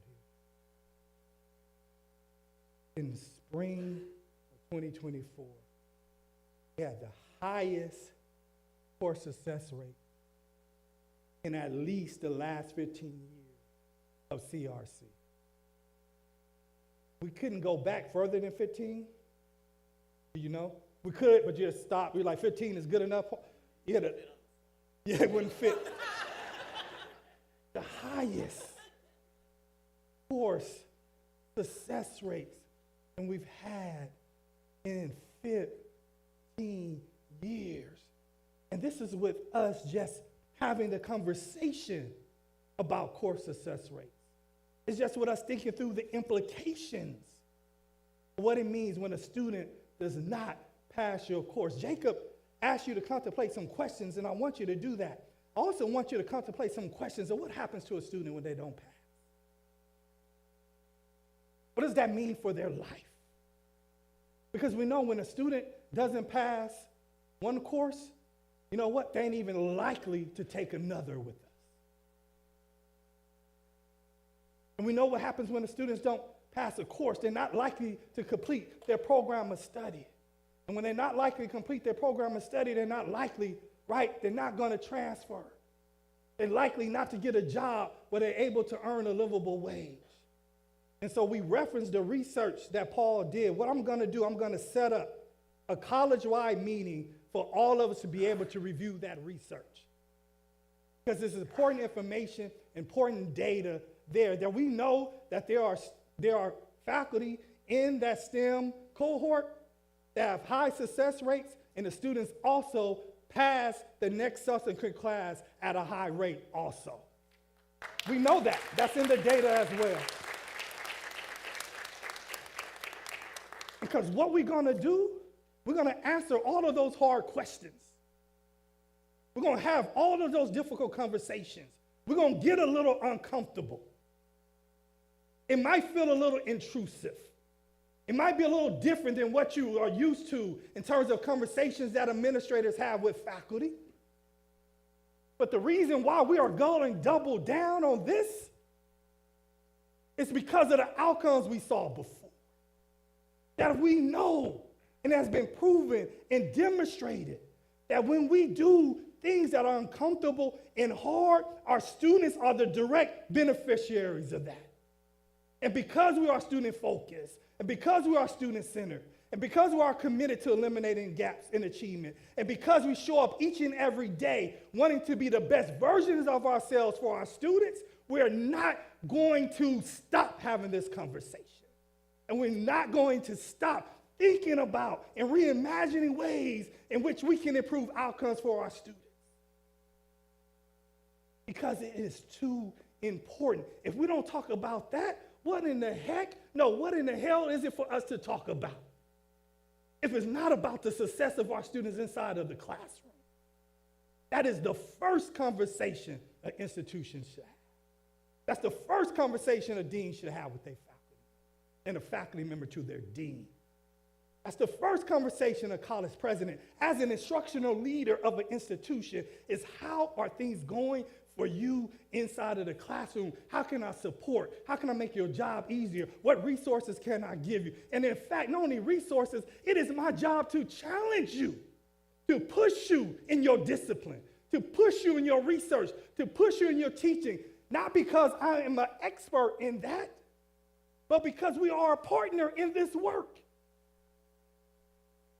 And each partner has a role. I can't tell you how many times I've been to a math department meeting. I know they are sick and tired of me being there.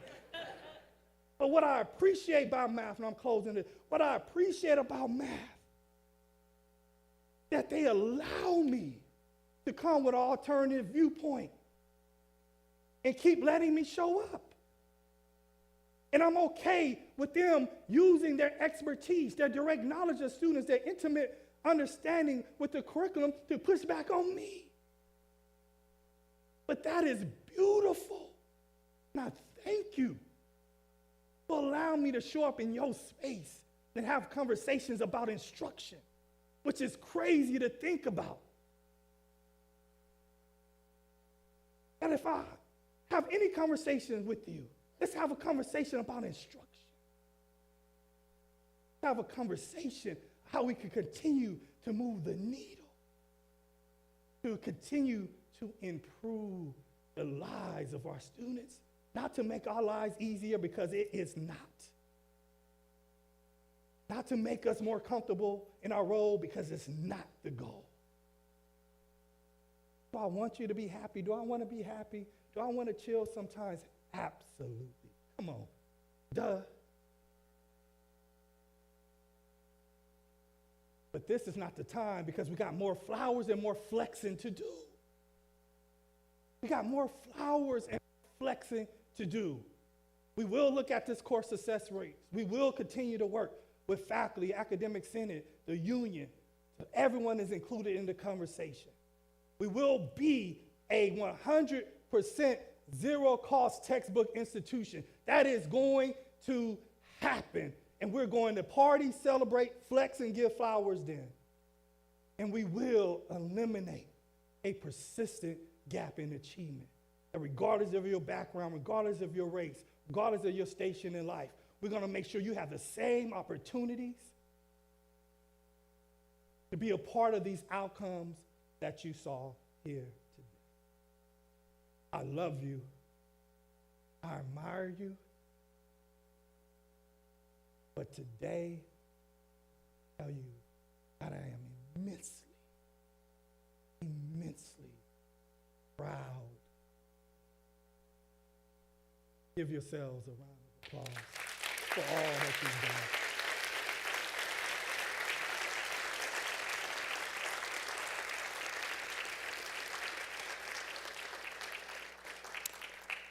It's my pleasure to set up the next portion of the presentation, and as Paulo begins to make his way up, it was mentioned by Miguel that we are an AANHPI institution. And student services folks are many of them going to transition because frankly, they got a lot of work they have to get done. And so we appreciate it. Let's give them a round of applause as many of them head out. And so I want to say this presentation, this focus on our AANHPI students is overdue. Before we was a HSI, before it was a minority serving institution, and before we're about to be in the future with a passive legislation be a black serving institution, before all of that, we was an AANHPI. That the majority of our student population falls into this category. And I want to say that as a leader myself, I think I have failed to put the appropriate attention that this population deserves. But that is going to stop as of today. That you will see and you will understand the different terminologies, the different ways in which we look at our AANHPI students, and we look at as Asian Pacific Islanders, that's API, Asian American, Native, Hawaiian, Pacific Islanders, that's the AANHPI. AANHPI is Asian American, Native American, Pacific Islanders Serving Institution. And then APITA, which after our APITA Hawks, for example, is Asian Pacific Islanders and Desi American. And it is my pleasure to turn over the rest of this portion of the convocation to Paulo, our illustrious counseling faculty.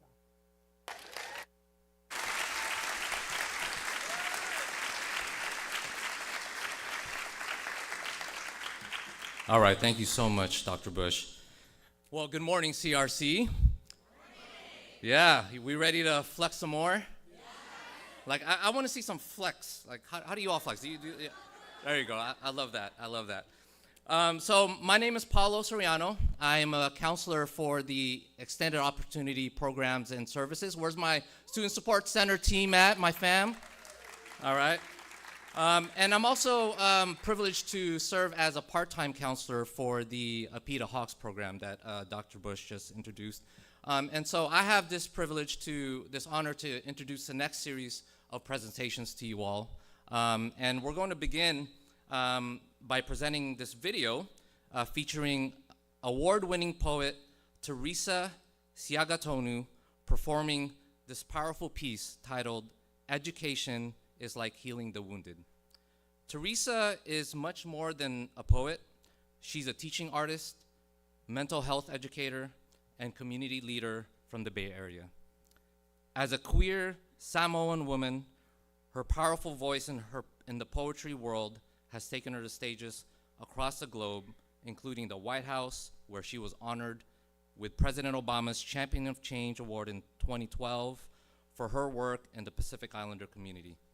She's performed at the UN Conference on Climate Change in Paris, the Asia Pacific Triennial in Australia, and the SF Women's March, among other significant events. As you'll see from this video, Teresa's work is a unique blend of the personal, cultural, and political, focusing on healing, courage, justice, and truth. Teresa is dedicated to her community, leading workshops, providing mental health support, and delivering keynotes across the country on issues close to her heart, such as youth advocacy, Pacific Islander Indigenous rights, climate change, and LGBTQ+ rights. And we chose this particular piece because of its deep connection to today's theme. So as you watch and listen, I encourage you all to reflect on what support and care means in the context of celebrating, centering, and cultivating our students' success here at CRC.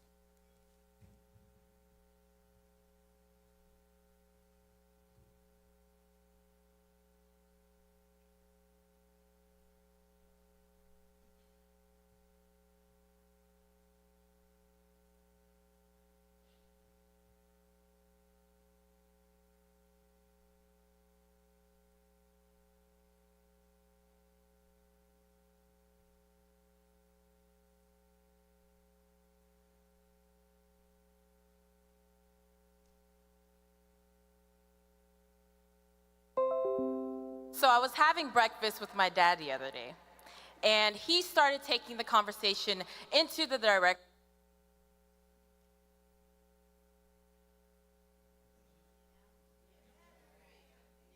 that I dread the most. So I was having breakfast with my dad the other day, and he started taking the conversation into the direction that I dread the most. The part where he asks me for the 100th time, when am I going to get my PhD? His voice is a stern and steady tremble. His broken English always gets nervous every time it's in conversation with mine. He is scared of upsetting me again. With the pressure of the pedestal he's always loved me from, he makes getting a PhD sound so simple. To my family, education has always been the simplest prayer, and I've become the holiest place they can turn to for refuge. In all my years of being a student, I've learned that education is like healing the wounded. Some of us get an education so that we can get a good job, and some of us get one just so we can heal. A lot of us get one so that our parents can breathe. School has always been an emergency room of sorts, an incubator keeping my family's American dream alive. It is the reason I had no other choice but to go to school and graduate, the way my father never did. And not just school, college, the way my mother never will. And not just college, grad school, PhD, the whole 9 yards. This is the part of the dream where my parents don't care to wake up. The part where my future is their retirement plan, that this is what they left Samoa for. The reason my father enlisted in the U.S. Army for 20 years. The reason he retired disabled and used his VA benefits to pay for my tuition in full. This is the sacrifice my mother made to drop out of community college to take care of her 7 brothers. The reason my graduation robe felt so heavy on me. Each time I walked across the stage to get both my high school diploma and bachelor's degree. The weight of my ancestry reminding me that native Hawaiian Pacific Islander is one of the fastest growing growing populations in this country with some of the lowest graduation rates and highest high school dropout rates. It's the reason only 18% of us hold a bachelor's degree. The reason only 17% of our kids met all college readiness benchmarks in English, reading, math, and science upon graduating from high school. It's the reason why out of 885 Army recruitment stations, American Samoa is ranked #1 in the world for enlisting the most people. So for me, graduation didn't signify that I made it. It just meant that I am the one who survived. The 18%, the one that tested well enough for California to never leave behind, the one that slipped through the cracks out of the projects and into all AP classes. So I guess you can say that I was lucky enough to be on the right track, college bound since birth, an accelerated learner, the one too polite to be misdiagnosed with ADHD, the one who was always told to look ahead at my future, but never down at my feet. Look at the cracks, notice the hands of the kids in my community grabbing at my ankles, the ones that the village was too busy to raise, the ones that the teachers are too busy to teach, the ones that are sent to detention and not the college and career center, the ones who never learn about Samoa in the classroom, but who everyone knows on the football field, the one that the coach scouts like a wolf pack, promising them an athletic scholarship, but never a college degree, the ones that military recruiters dream about before bed each night, the ones who can't tell the difference between future and failure, potential and prison, classroom and casket, the ones who were never taught that education is like healing the wounded. Some of us need an education just so we can heal, because if I learned anything about being a student, is that school never taught me how to think critically. It taught me what to think critically about. To the kids in my community, my ainga, va mole mole, please, don't forget that you can love the village that raised you while also holding it accountable to your success. You deserve to succeed as the brilliant scholar you are. You're not stupid. You're not a failing statistic. You are more than an athletic scholarship, more than a soldier with a gun. Show them that graduation doesn't get to happen without you, what it truly means to never leave a child behind. The classroom needs both your voice and your mind, the way Samoa needs your legacy. You are the most important family heirloom we have. The reason our people read the stars first, the reason the rest of the world calls us the pioneers of navigation. We have always known what we're destined for as long as you're leading the way. You are the ocean that our islands depend upon for their survival. The reason I will graduate from USC in May, if it means that I will better help you get across that stage too.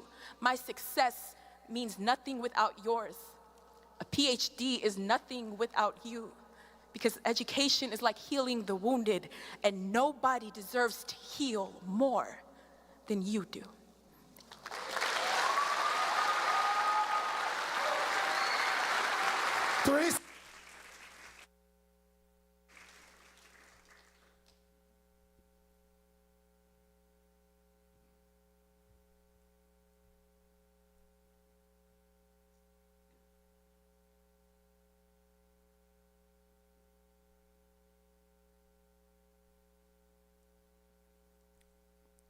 While we're pulling up the correct slide to go to next, I want to invite everyone in this room, and I also want to invite those of you who are joining us remotely, to now sit and reflect silently on that powerful piece that we just listened to.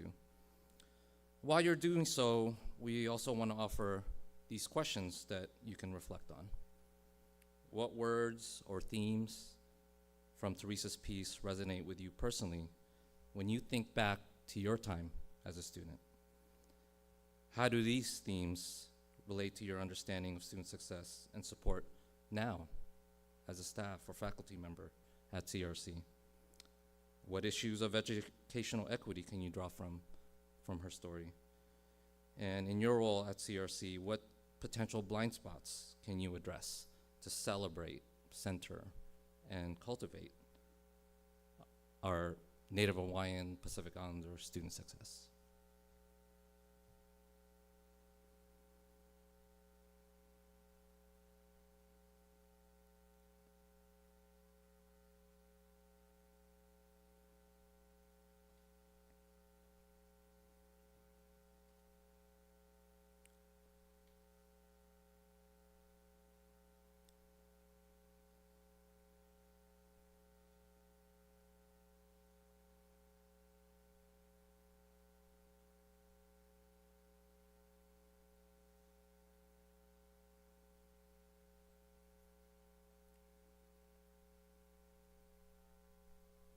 right, thank you for reflecting with us. And now, if I'm hoping, so now I'd like to turn the mic over to our next presenters. Emily Chu is one of our student leaders here on campus, who also works at the Welcome Center, and also one of our English faculty, Trang Abid.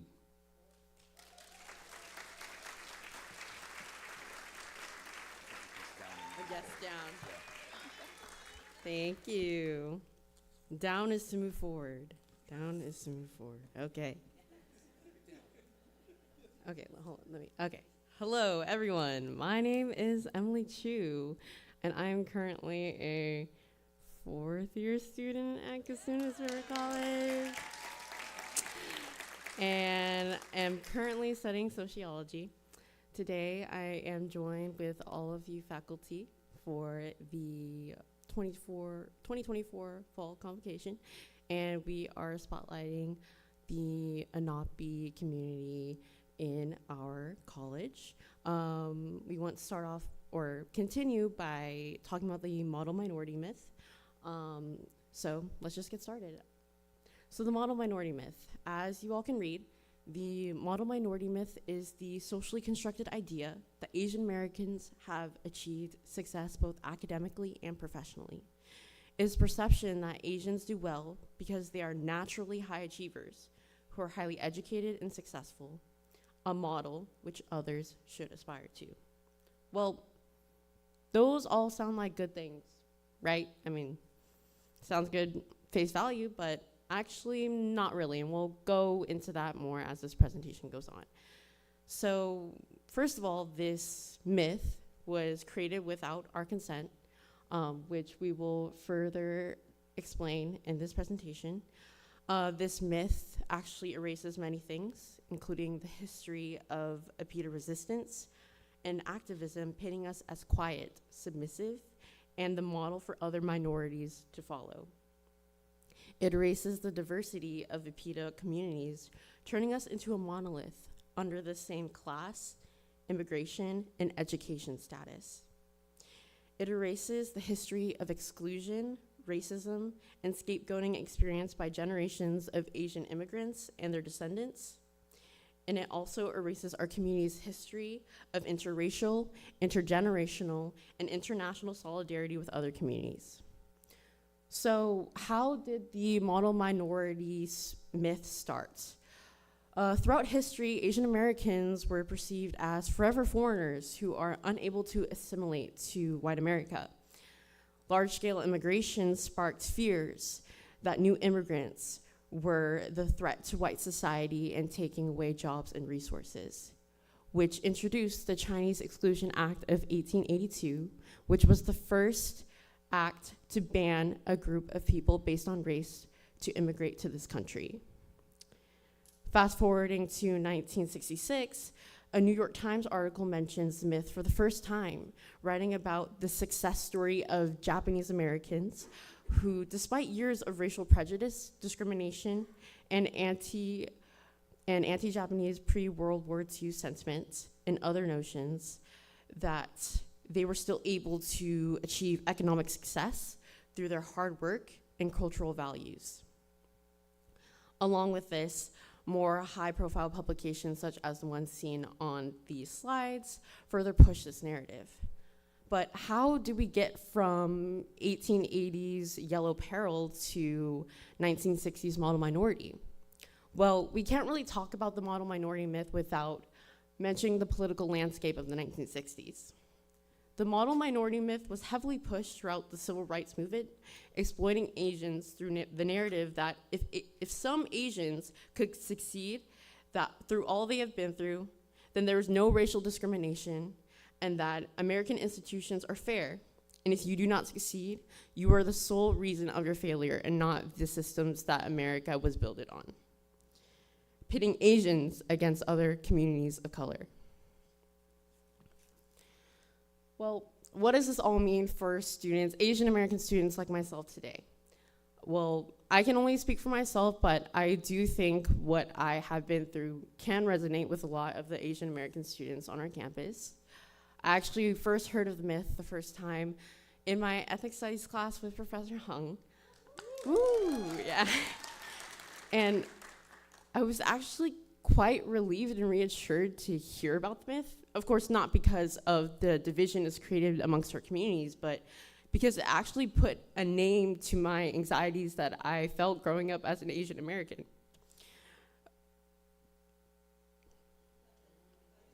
Woo! Yeah, I think I'm just like, I thought it was gonna be dark in here, but like I see like all of your faces and it's like, oh, okay, slay. Okay. Thank you. We got this. Yes. You know, typical. I mean, it's sad that I have to say like typical, but you know, the occasional like asking to do group projects by myself because of the way I looked. Got that, and not wanting to say no to that because I didn't want to rock the boat, so to speak, even though I probably knew like less than the other people in my group about the project. Like experiences I've had growing up, but the main effect that I've had through the model minority myth was actually through my Asian peers. Through this narrative, a lot of Asians actually started buying into it, thinking that they were the model minority that other minorities should follow.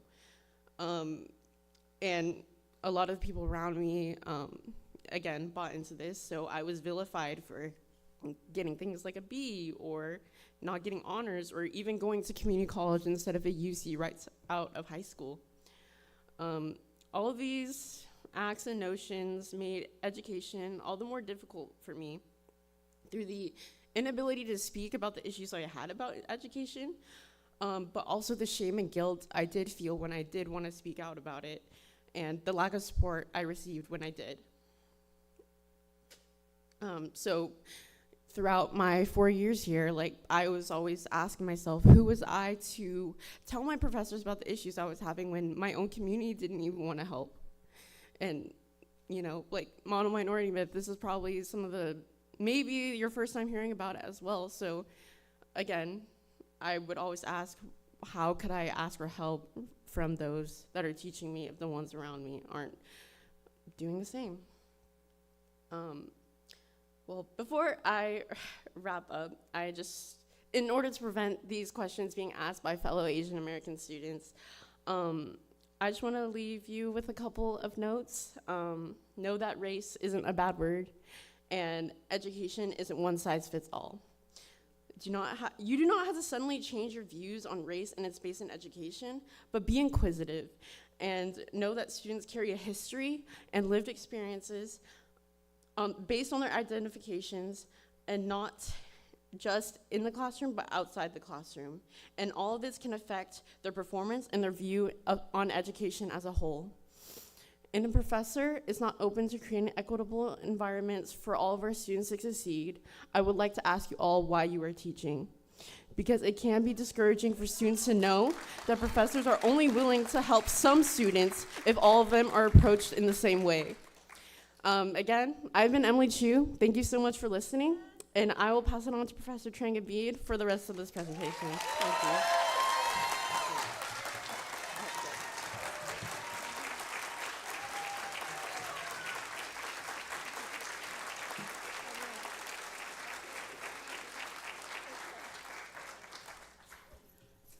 Thank you, Emily. She's amazing. I don't know how I can follow that, but that's okay. Okay, we were playing with this clicker earlier. Down is forward. Okay. So I kind of wanted to follow up with what Emily presented on the model minority myth. And I think that a lot of people are very unfamiliar with this term. And just because I've experienced this doesn't mean I'm the expert or we're the expert. So it requires a lot more conversation, hard discussions. And so I wanted to share a little bit more about what the myth is in this narrative, this false narrative. So I wanted to just kind of share some images that you've probably seen. So the myth is really a stereotype that's being presented, like Asian males, no martial arts, right? They've taken a martial arts class, and if they don't, they're seen as kind of weak and timid. Females are treated the same way, Asian females. Like, they're mostly demure, quiet, submissive, great at cooking, can't drive. These are some of the stereotypes I've heard. I've also heard, like, they're really great in math and sciences. That's the myth. That's part of the model, right? That Asians are good in these particular subjects. But if we take a look at some of these typical stereotypes, the myth is saying that they are high-achieving individuals. They're perfect. They're student professionals. But they're the perpetual foreigner. So I would be an example of the myth. I would be the mirror, right? Because I'm successful. So since I can do it, that means other people can too. So that pits us against other people. I'm going to show a couple of these images, like Yan Can Cook, who faked his accent. That would be a good example to kind of perpetuate this idea. This idea from Long Duk Dung from 16 Candles, where he's kind of this geeky, nerdy type of image. That's a stereotype that's presented mostly in the media. So there's sort of this exotic or sexualization.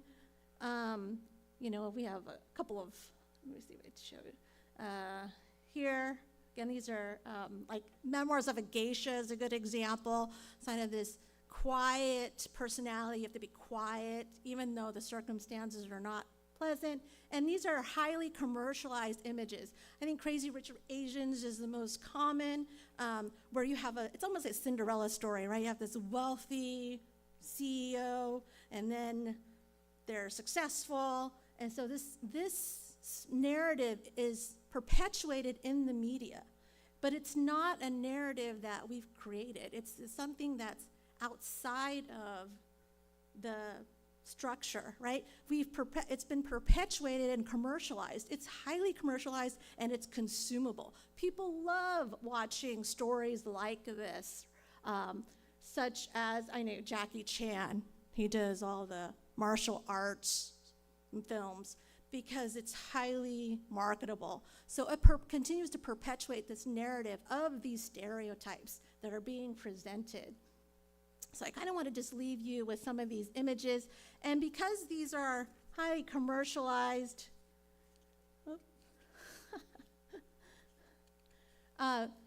so the reality that these stereotypes hide the intergenerational pain and trauma and erases the diverse histories and experiences that Emily presented, where each individual comes with. The commercialization is really consumable, and it reinforces the model minority. And it continues to be perpetuated, but we did not write this narrative. It's kind of presented to us. So it's consumable, so we reinforce it by presenting more of these stories in the media, through film, and it makes it more consumable. Like the Joy Luck Club, the story between the mother and the daughter, and how, they've overcome adversity to achieve something. So there's a lot of controversy, and we're running out of time for the next segment, so I wanted to just leave with my fellow colleagues, what should we do in this case? Sorry.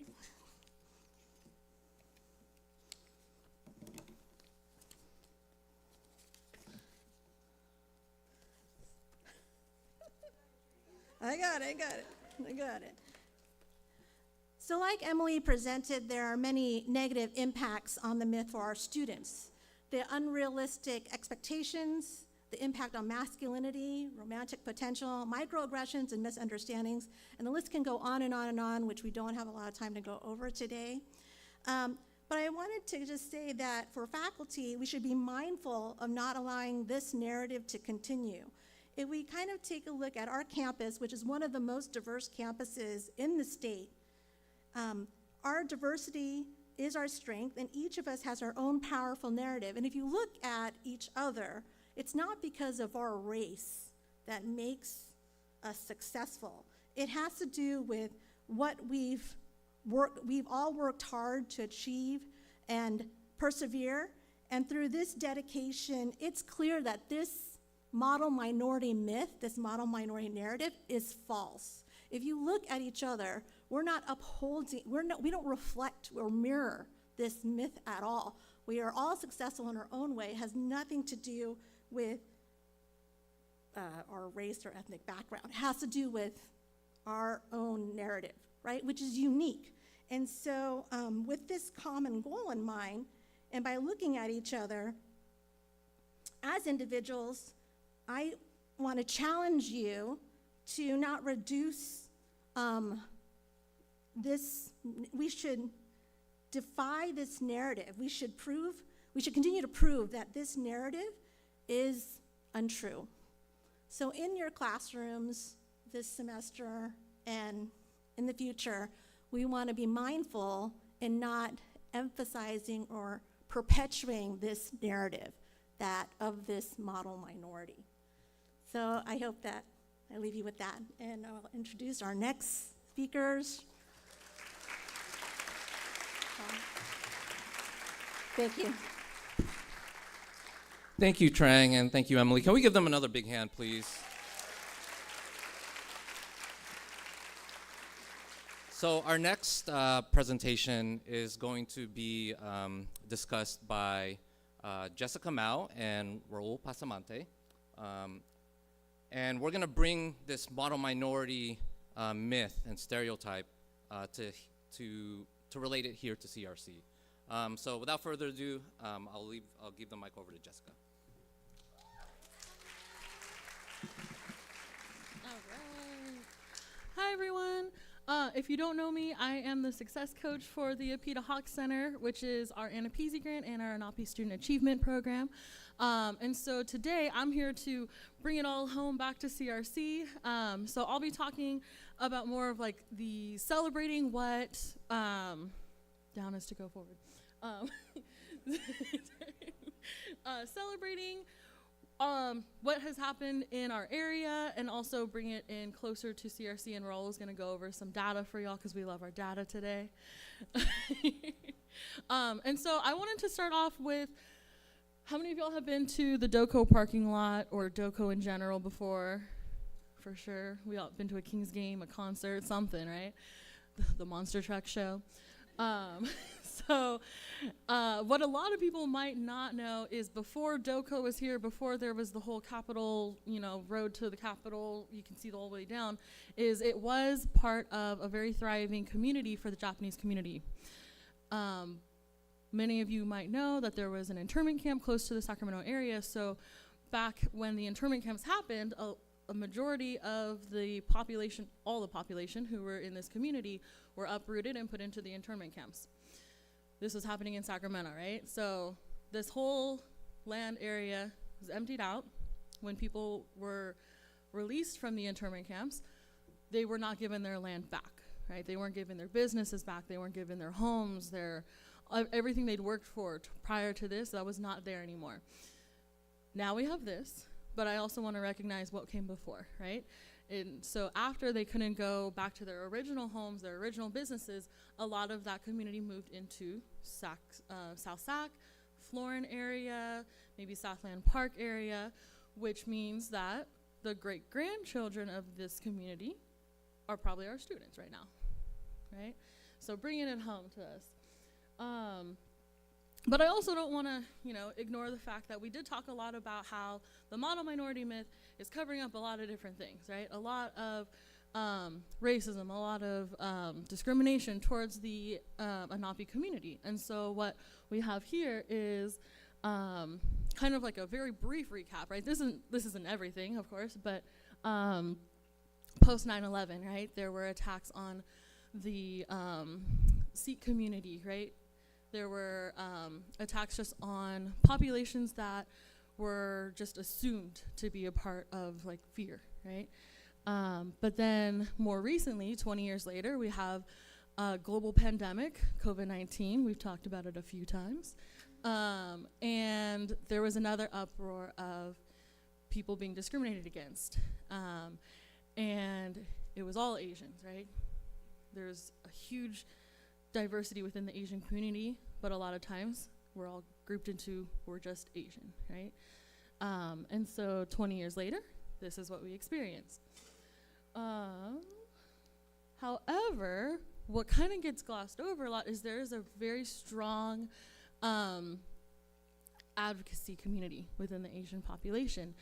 The model minority does a really good job to kind of glaze over it, to make the Asian population the, more passive, more accommodating, more submissive, population of like these people aren't creating uproars and, causing discomfort, challenging things. But in reality, this is what we have, right? There was in the 1960s, right, when this model minority all started, there was also something called the Yellow Power movement, which had a strong influence by the Black Power movement. And so these are things that we want to celebrate, right? Because these are where our students are coming from. This is the community they're coming from. And so just a couple of the more known allyships between the communities. We have Grace Lee Boggs and James Boggs, who were leaders in the movement for labor rights, civil rights, and Asian American advocacy in Detroit. And then Yuri Kuchiyama and Malcolm X, who also were bonded and partners during the civil rights movement as well. And so this is to say that the model minority myth has kind of erased this history, because a lot of these things I don't ever remember learning in high school, and I only learned about it in college, like when I got to sociology, right? And it wasn't really ever talked about anytime else. And so we want to celebrate this, right? This is our community. Here's some more allyships here with the labor unions, with Cesar Chavez, and also more recently for, is there a pointer on me? There is. Could have been using this the whole time. And so more recently with the detainment of the children from separation from their families, and this is the Japanese community kind of paralleling that this has happened once before. We don't want this to happen again, right? Just because it happened to our community, we don't want to see this happen to somebody else, right? So now, moving closer and closer back to education, welcome back, is we also have Asians for Black Lives Matter and Blasian Unity, and there's been a lot of partnerships, right, between the communities to create solidarity and to create a more unified fight for equity, right? This is I got to work with AANHPI this past year, and so that's based in Oakland, which we all know there was lots of activism happening in Oakland area, and so AANHPI chose to highlight the solidarity between the Asian and Black community within Oakland. So now I want to pass it over to Raul, who's going to really bring it home for CRC and what we're doing here.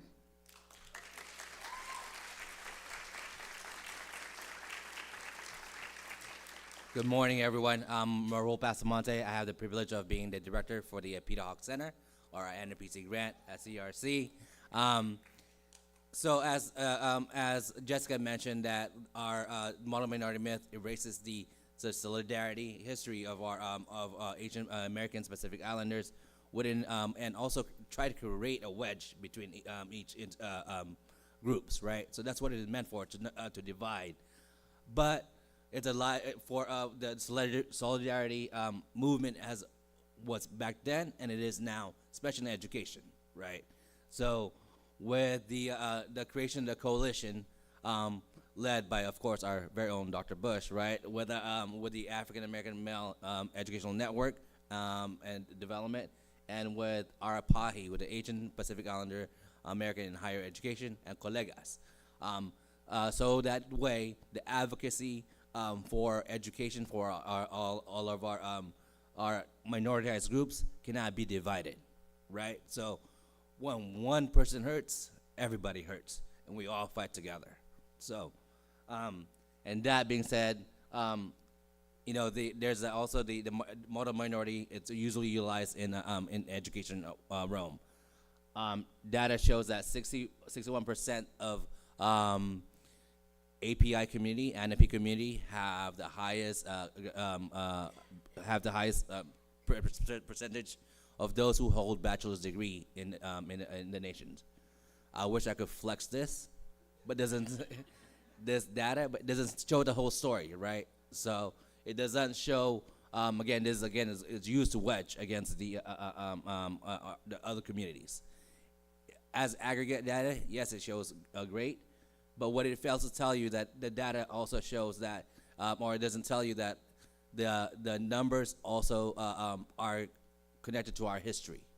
After 1965, only those who, after lifting of the quotas for immigration from the Asian countries, the ones that were only allowed are those who have college degrees already, right? So you talked about your doctors, your engineers, your nurses.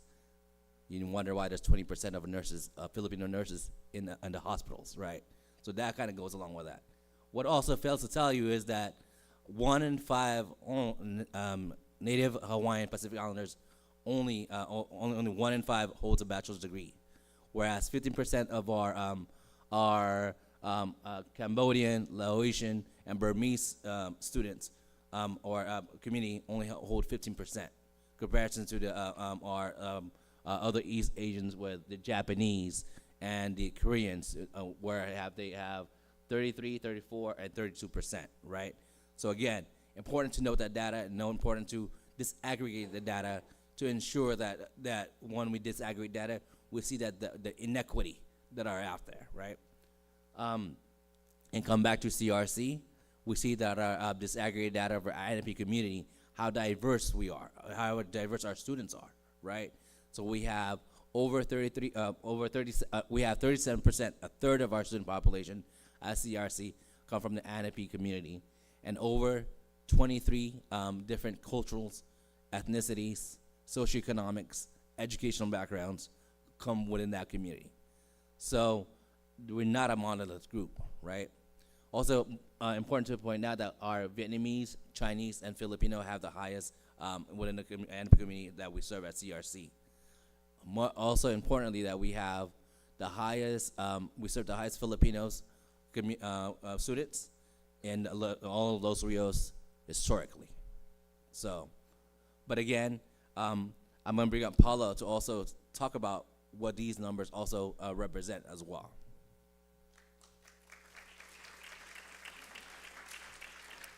All right, thank you, Raul. And you'll see why I have to come up here and take over for Raul in a moment after I finish this slide. But just to kind of dig deeper into the data set, especially for our AANHPI students. And like I really want to connect the importance of disaggregation of data, how it connects to the model minority. Like the model minority, as we've already mentioned, can be harmful, right? Especially if it's something that we've never really been aware of or challenged. And disaggregating that is part of the challenge, is part of the step to challenging that. Because as you can see here, if we're looking at the data for students who are on academic probation and dismissal, we wouldn't know out of all, if we were just to look at Asian Americans or Pacific Islander students as a monolith, we wouldn't be able to see all this data set. And you know, this is highlighted right here, especially again for our Native Hawaiian Pacific Islander students. We got Samoan, who's amongst the highest rate of probation and dismissal. Hmong students, Fijian, Indonesian, Tongan, and Filipino. Despite what Raul just mentioned, that historically Los Rios has served, and actually CRC has served the most Filipino students throughout Los Rios historically, that there's still these groups, and that has the highest rate of probation and dismissal, and we wouldn't know about it without this disaggregation of data. So yeah, just some groups within the AANHPI community face greater challenges than others, but when data is aggregated, it hides these needs and reinforces that model minority myth, hence the importance of disaggregation of data. So we appreciate the research team for working with us and helping us mine this data, as well as the Los Rios the district office as well. And then I just wanted to show you some images to kind of flex. No, not kind of, to flex, because this program, the PETA Hawks program, has just been around since, 2021 officially? But there's been so much work that's been done. And I'm not going to speak too much on everything and just let the picture speak for itself. But we're bringing a presence. We're bringing this visibility, because that's another thing that Asian American or NAPI populations face, is this invisibility, right? Just like the model minority and myth in hiding certain aspects and erasures of things. But we're bringing this visibility here at CRC. And so the PETA Hawks program is alive and well, and it's led by Raul and Jessica, as well as our staff here, Antonia, Sika. So we want to give them flowers as well. Oh, and I also forgot to mention that you saw and heard from Emily. So Emily was actually one of our student mentors previously hired with PETA Hawks as well. Okay, so now to segue to our last portion of this presentation. We want to humanize this data and this origin story. And this next segment is called Talk Story, and this is a salon session. So for those of you not familiar with salons or salon sessions, a salon salon sessions are rooted in diverse traditions, such as Black women's sister circles, indigenous talking circles, and European cultural and political groups. Centering informal and intimate settings, they foster deep dialogue and exchange of ideas to create connection, understanding, and more relevant social change strategies. So I'd like to now present our hosts of this talk story session, this salon session. They're coming up on stage. We have Sabrina and Raul.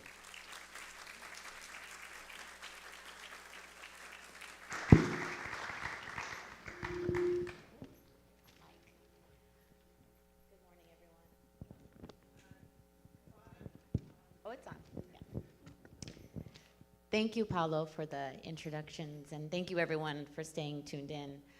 So this salon session, if you will, talking story, think of it as like a podcast.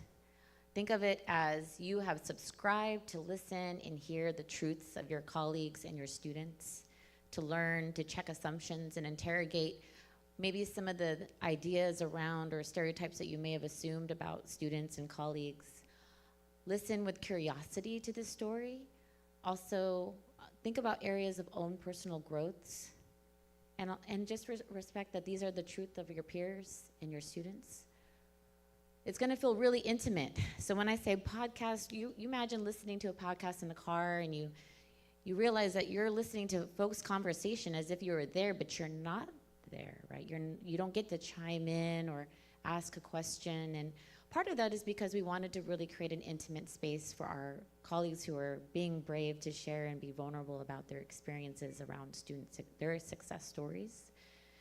So we're gonna pay attention to each other and create that safe eye contact, and you get to observe and take in all of the information that they wish to share with you today. And this space itself has been really intentional, what you see before you, and I'm gonna hand it off to Raul. Yes, so as y'all recall in the video for the where Teresa's poem, she was standing on a mat as well, right? So these mats are very important in the Pacific Island communities and Asian American communities as well. They hold a significant value. They're often either made or given. So, and they hold a strong connections to the community. Because they're used as a way to celebrate, and important things, right? So whether that would be graduations, whether that be that wedding, and sometimes even death, they're used. They're made out of bark from the trees as well. So they're using definitely, like I mentioned, graduations, ceremonies, and memorable moments like this one today.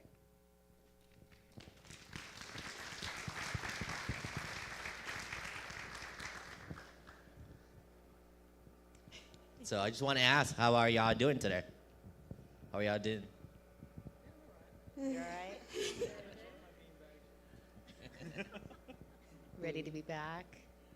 Everyone's ready, right? No last minute changes? I hope so, yeah.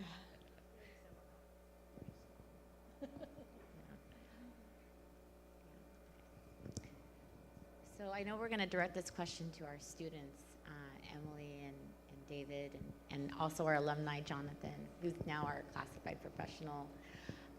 And I have to remember my questions, so can you share our highlights, your academic journey, including the challenges and achievements that you've experienced? So Emily, I think you got the mic. Oh, I do. Okay. I guess I'll go first. Okay, so basically barriers and successes I've experienced throughout my education journey. Well, to preface, and I'll try to be quick, but my parents were immigrants from communist Vietnam and grew up in America. So they grew up, well, sorry, I'm mixing it up. Okay, so my mom, she was a high school graduate, and my dad actually didn't have the chance to finish high school. So growing up with all three of my sisters in a multi-generational household, I was taught that education was the most important thing, like ever, because my parents didn't have a chance to go into higher education. They really stressed the importance, and growing up in Vietnam and coming here, they did not want me to have the life that they had in Vietnam. So they really pushed education to the point where I felt like if I didn't get a bachelor's degree, like it was a life or death situation.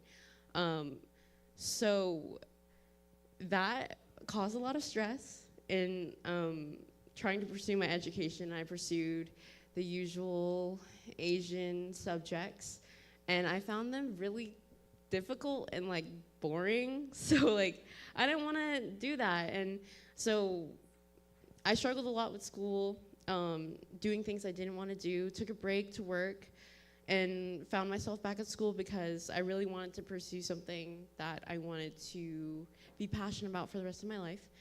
And now I'm back in school, slowly, ramping up my course load. It's gonna be my first full-time semester this fall, and studying sociology. And I don't even think they know that, but that will be for later. Yeah. That's okay. So, my parents still don't know what I do. Yeah, so, yeah, happy that I'm doing what I want to do and getting to do cool things like this, so, yeah.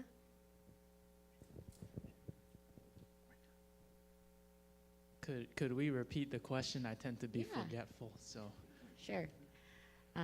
Sharing your highlights of your academic journey, including the struggles and the successes, the achievements that you've experienced. As a former very proud alumni here at CRC, allow me the deep honor to flex a little bit about some of my achievements here at CRC and beyond. For those of you that have known me or may have known me in the past, I was the 2019-2020 Student Senate President.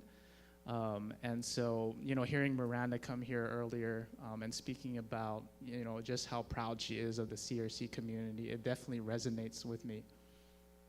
I graduated with the highest honors in business from CRC and transferred to the business honors program at Sac State. And last year, I graduated from Sac State with my bachelor's degree. And so I've got a lot to flex about in terms of success, but I have to remember where I came from. If I were to be open and honest with all of you, the most uncomfortable part for me is to talk story about myself. I grew up from a background where my parents always told me to be humble. and that anything that you go through in life, you can do it, you can achieve it, you can beat the challenges, and go past your failures and succeed. So I applaud my parents for what they've gone through. My mom is an immigrant from the Philippines. My dad left home at an early age, and they came together and raised our family through very tough times. I was actually born in Hawaii, and I was one of the statistics that a lot of islanders from Hawaii would call priced out of paradise. We couldn't afford to live in the very island that we were born in, where I was born in, because the economy was tough there, because we were displaced by those that could afford and had the wealth to replace where we once used to live. So I had a hard time moving here to California, and it affected my academics very deeply in high school and in my initial start with college. I was one of those statistics that were quite opposite of what we saw earlier about Dr. Bush presenting, about persistence. I was actually a college dropout. And it's tough for me to talk about, but You're a college success. I am now, yeah, I am. But we have to talk about what led me to where I am now, and I can't talk about that unless I talk about the barriers that I faced. I'm not your traditional 4 years and out student getting your bachelor's degree in 4 years. It's taken me 10 years to get my 4-year degree. And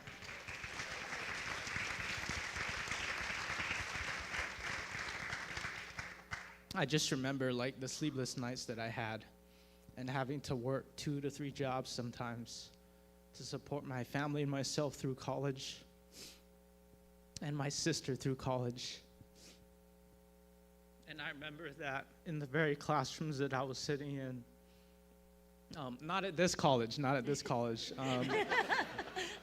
but I started my journey actually at Sac State and dropped out of Sac State. So ironically, I came back to Sac State to graduate and get my degree from there. But I was in the very classrooms where professors who came from the same community as me, Asian American, told me that I shouldn't be failing their class.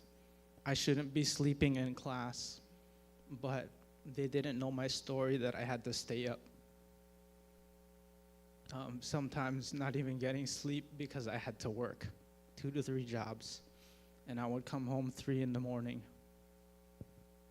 And so in that sense, I wish that I had that success story where I made it through in 4 years and I got the job done. But my story is still my story. And I'm just glad that when I found my family here, when I've met professors here at CRC, and I look in the audience and I see familiar faces, the faces that have decided to listen to my story, that have decided to show compassion, I have my most heartfelt thank you. And I appreciate it for having office hours past the time you're supposed to be working, for having tissue boxes in your office for the many nights that I cried in your office. But thank you for showing compassion. And that's a little bit about my academic journey. Thank you so much.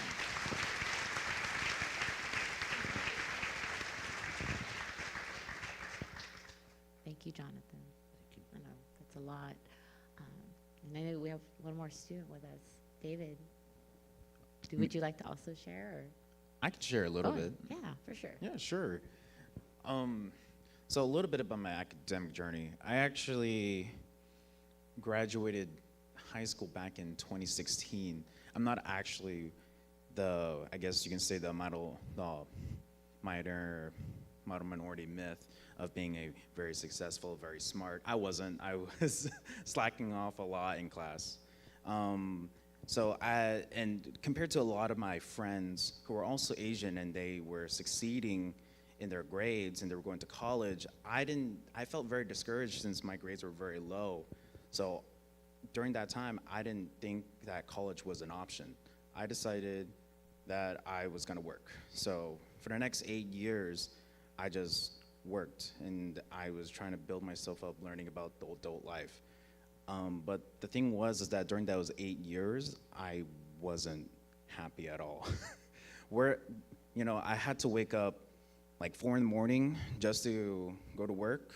I would be tired. I'd be working out, like unloading trucks for I like to say 6 hours a day. Some of my other jobs makes me go travel across Sacramento. So I've been all over the place, all over Sacramento. And it's just been tiring trying to make a wage to support not only myself, but my 3 little brothers and even my family too. Because especially during the COVID year, that was really rough. But starting here in CRC, this is actually my first year here at CRC. And it's been quite a journey. Starting back in spring, it's probably the first time I felt success in a long time. Because I felt, during the times when I worked, I felt really stuck, that I couldn't move on, that I would basically be in this cycle of just going to sleep, waking up, go to drive, go to the site, go do my job, go back home and do it all over again. But coming back to CRC, and especially witnessing all my friends who are also graduating from universities and colleges, I wanted to be like them. And so I wanted okay, I want to have this step forward. I want to be like them. I want to try to be successful. I want to move on. So I made a new start for myself by starting here in CRC, and hopefully I will keep going. And it's been great. The first semester, again, I wasn't a best student, but my first semester finally got straight A's, and I'm so happy. That's awesome. And I'd like to thank all the professors back in that semester too, because without their help, especially Professor B here, helps me so much, and it's been a great journey. This is basically just a start for me, but I really want to keep going. I really want to keep going. Thank you, David. Thank you so much for that input. While you have the microphone, and also this question is also for Tavona as well, right? We heard about the success story and in the video that we watched earlier, right? What does success mean to you personally, academically and professionally? I guess I'll continue on about success, right? Again, when I first thought about success, I thought it was all about money, and I love money. Money is great, but money buys me a lot of great things. But again, money, even though I have a lot of money and I'm using it to help my family, it didn't make me happy, because while I was working, there was no goals I could set for myself. There was no time for me to set the goals.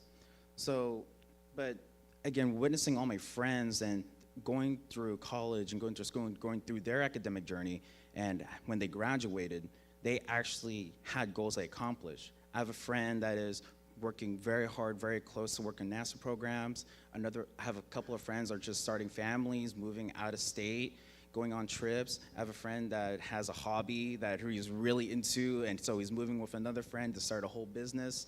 And those are the goals I really strive, but when I was working, I didn't have time. So what I mean is that when I first got my straight A's back in the spring semester, that's when I felt it was success, that I actually set a goal for myself, and then I had people help me achieve it. So that's what I feel, that's what success means, that placing goals for yourself and having people, having the resources to succeed through those goals. Because it can be very difficult to have these goals, but at the very least, you have achieved them. As you said, Jonathan, it took 10 years. Even though it took 10 years, you still achieved it. And that is something very proud of. And I find that to be very successful. So that is what I feel that success means.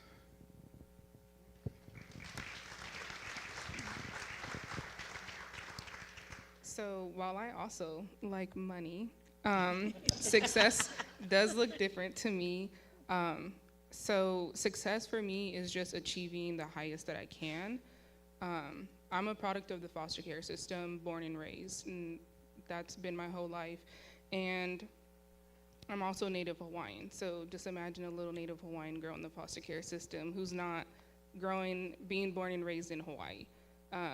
So for me, success was always like, just get out of the system. Turn 18, get out of the system, never go back to this environment again. And I did that, thankfully. And, school was my safe haven through the foster care system. I've always had teachers who supported me. Thankfully, I've always had white male teachers who supported me, and, they were the ones with the power. So they mentored me, they showed me the ropes, they paid for every college tour that I went to. They really set my future up for me, which was different for me because everywhere else, that image of a person wasn't in that aspect. And so when I got into college, I went straight into a university because of their help. And for me, I just kept thinking, there's not that many foster youth who even get to this point. There's not that many that graduate. There's not that many poly women who get their high school diploma, who graduate. And so once I got my bachelor's degree, I was like, okay, I can keep going. This is successful, but it's not quite there yet. And so when I got into master's, I was also like, okay, there's barely a percentage of foster youth who get their master's degree. And so I always had that in my mind of, it's not success to me because people are forcing that onto me, oh, you have to go to school, you have to get your education, even though that was still something that was heavily enforced into my mindset. But I was like, if I can keep achieving these things, why am I not doing it? So I just kept going. And so, this is my last year of graduate school, and hopefully I'll be a counselor. And then I'm applying to PhD programs right now, just so I can be another of that percent of foster youth that, gets there. But that goes into just me being a professional and working here. My success turned into being defined as contentment versus I need to be the richest person, or I need to have all this money because I never had it. But I just want to be content. I want to be happy with the choices that I made, happy with where I'm working at, happy with the type of support that I'm providing to my students, and just all around being confident in everything that I do. That's contentment to me. I want to live a comfortable, content life. And other than that, I think everything else, if it happens, if I get rich, I get rich. But, I'm content. Thank you, Tavana. Professor Fuad, Kim. I know we're hearing a lot about stories, and so I'm going to take it to the classroom a bit, both as a professor and then when you were a student. Did you feel you were ever able to be your full self in the classroom? Yeah, so there's a stereotype content model wherein Asian Americans are viewed as low warmth but high competence. And I don't see myself fully that way. So in the classroom, if I'm being honest, if I'm gonna be my full self, that's when I show emotions. That's when I share my experiences. That's when, I'm happy to tell my students, hey, I'm happy to be here on the first day of class, but I'm also nervous right now. So I ask a question, who's nervous right now? Who's anxious right now? Because I am. So if I can share my emotions, my struggles, my failures, my weaknesses, I feel that I'm being my full self. So to break that barrier, to break that stereotype, I'll give you an example. On the second week of class, in one class that I teach cardiac output. And we have to do a very simple multiplication problem, math people. So it's it's very simple to the point that it's just 75 times 70. And I freeze in the classroom and I tell them, okay, I'm not good at math. And then they're like, wait, whoa, she's Asian, she loves science, but she sucks in math. And I'm like, yes, I suck in math, so please help me do this calculation right now because I can't. Well, you help me, so we'll do it together. So I think if they realize that I also have these, struggles, these weaknesses, if I can be open to them, they'll open up to me. I there's a different dynamic because I'm a Filipino faculty. So there's the Filipino faculty-student relationship. And I have to break that barrier because if we have stereotypes against our students who are Asian American, different races, they also have stereotypes against us. I don't want to be perceived as that low warmth type of faculty. I am there to help you.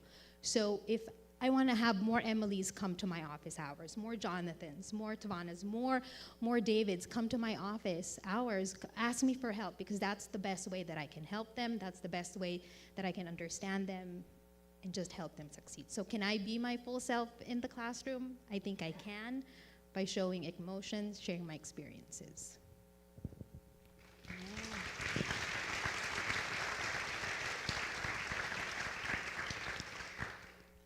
Spotlight's back on you, Devon.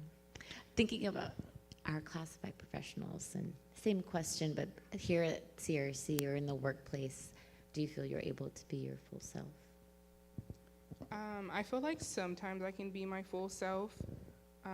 Most of the time, I'm not my full self because I'm not presenting myself as a poly woman.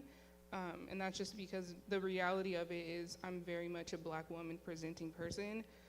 So a lot of the times people just assume that I'm just a Black woman, and whenever like things with API or Native Hawaiian, things like that come up, like I'm left, not intentionally left out, but no one knows. Like no one knows about my identity, no one asks about it until I say something like, oh my God, you're Hawaiian?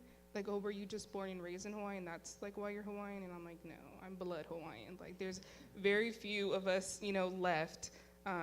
But if I were to show up my full self, it would be like me not just being proud to be Native Hawaiian in my mind, but like showing up every single day, making it known, and kind of just fighting my way, or not fighting because I don't really want to fight my way anymore, but just making that statement of like, you know, I'm Native Hawaiian and I can speak up when things are talked about when it comes to API, even though like I don't live the aloha the same way that, you know, someone who's born and raised in Hawaii would live aloha. Like like that's still my identity. I still get to, you know, be proud that I'm Native Hawaiian. And so I just think it's a battle of like my identities, but just making sure that every day when I show up, that I'm making sure that I'm not excluding one part of my identity because other people are just presuming me as a Black woman. So honestly, it's a lot of like personal work that would make it, you know, that change. And I think once I get there, which I feel like I'm on the stage, so I'm getting there. But typically I wouldn't have done this. I wouldn't have came up here because I'm not your stereotypically looking Hawaiian woman. Especially like when my hair is straightened, like I always get the compliments of like, oh, you look more professional this way, versus when I have my natural curls out. And I feel more poly when I have my natural curls out, when I'm wearing some type of like plumeria flower. If I could wear a lava to work every day, I would. But I feel like I shouldn't have to force my Hawaiian side out for people to acknowledge me. So I think a lot of that is just the work, like interpersonal.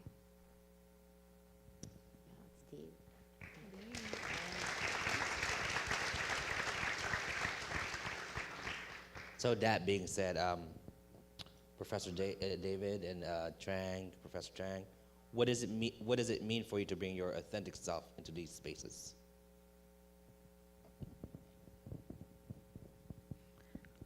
I don't know if is it working? Yes. I think for me, I break a lot of stereotypes when the students see me. I'm an anomaly to them because they'll walk into my classroom, and often I've had this happen on a couple of occasions where they think they've walked into the wrong classroom. They'll ask me, I'm here for the English class, and I go, you're in the right place. So I think for them, they see, like what Kim was saying, they see somebody who's very competent, so they have a lot of faith in my ability. So with that faith, I know that I have a lot of power, and I am mindful of that power. I'm a gatekeeper. I can be a gatekeeper for them.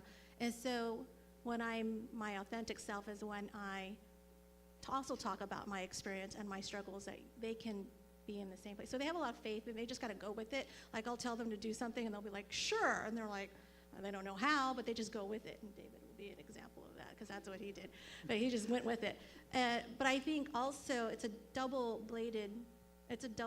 blade, because I feel that I have to work harder, and to prove that with this faith, I have that responsibility that I have to help them as much as I can to make them successful. So I have to lean on a lot of my colleagues for that assistance. I work in a great department, my English department faculty out there.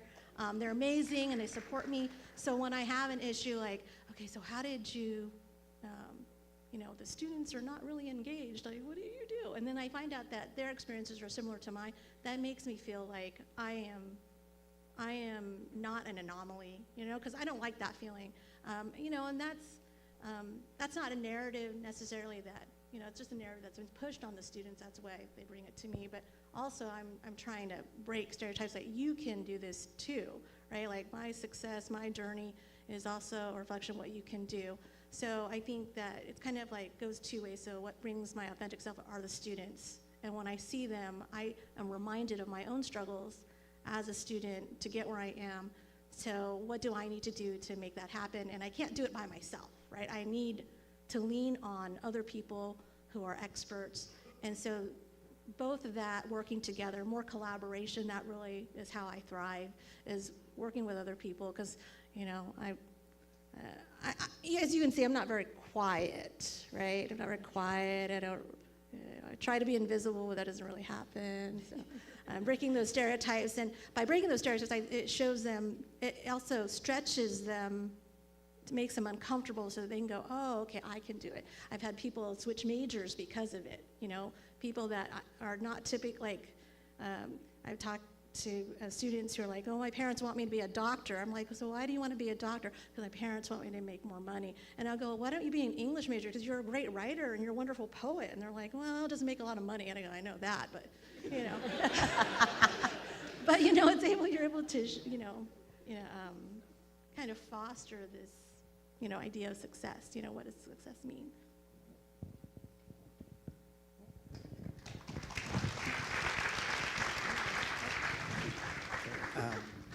First off, my authentic self is usually not on a beanbag.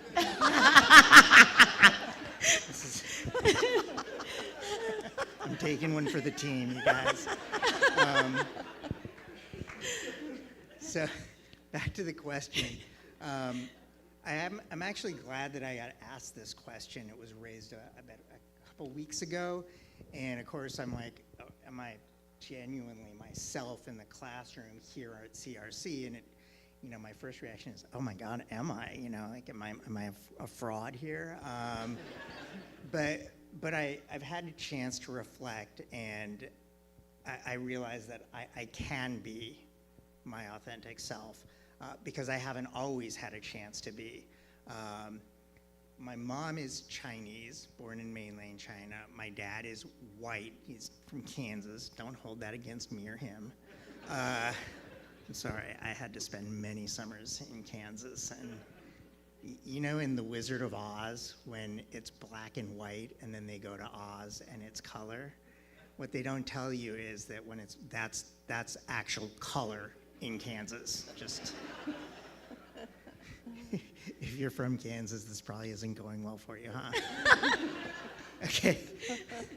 But I grew up in the upper Midwest, and I know that right now I might be like sort of the ambiguous minority, but back growing up in the 70s and 80s in Minnesota, I was the minority. I was the Chinese guy. I was the guy who I'd walk into a math class in high school and they'd be like, got that guy in my class, he's gonna ruin the curve, And it can be kind of funny a little bit, but then when I went to see my counselor in high school, I was like, yeah, I kind of like writing and literature, and Mr. Olson's like, you're Chinese, and look at your test scores, you need to stick with numbers. And I just let him define me that way. And I majored, and many people may not know this, I actually majored, my undergrad is a major in econ. I know, and it's great. It just wasn't for me, Eddie. And luckily, though, when I went to school, I was a senior and I was taking a writing class, and it was creative, and I got to name her, Jessie Lee Kercheval. She was a professor, and I was just like, yeah, well, it's too bad that, like, this isn't my thing. I'm a numbers guy. And she's like, what are you talking about? Have you ever thought about an MFA? And I was like, what? That's even a possibility. And I shifted gears, and I went into writing and English and literature.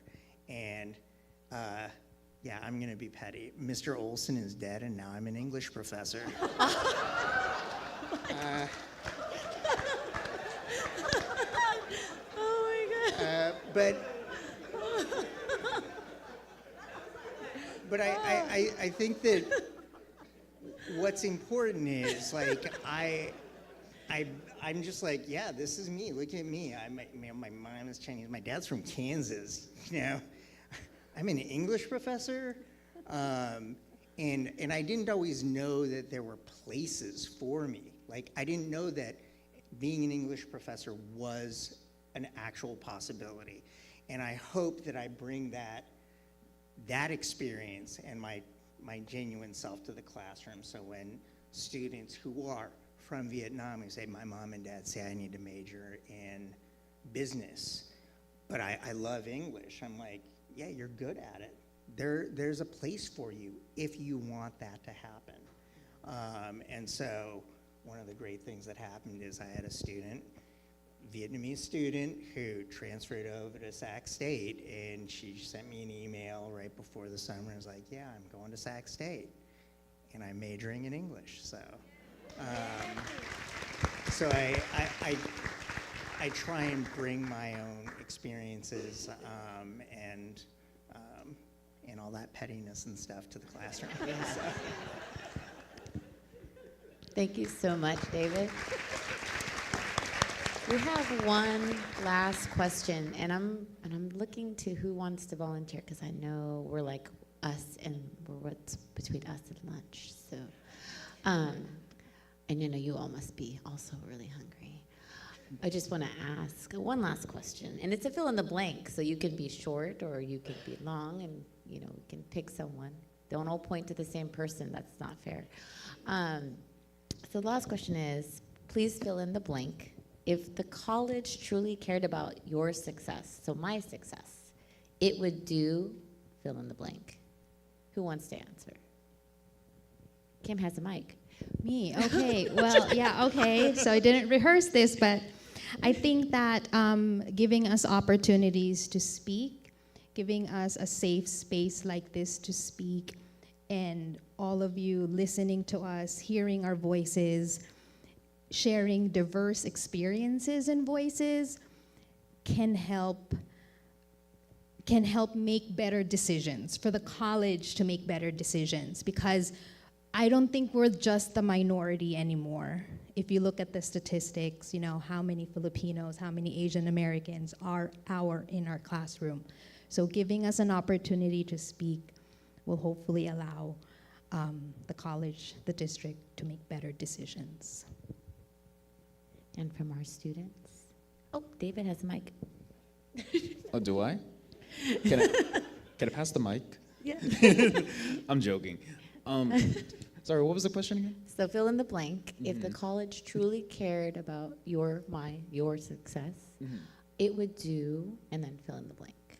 Yes. So if CRC were to care about my success, I think there should be more opportunities and accessibility, right? Because I didn't know there was a lot of programs here at CRC until I was introduced to these programs, such as, I believe there's Hawks Cares, there's also a library and a bunch of tutoring centers.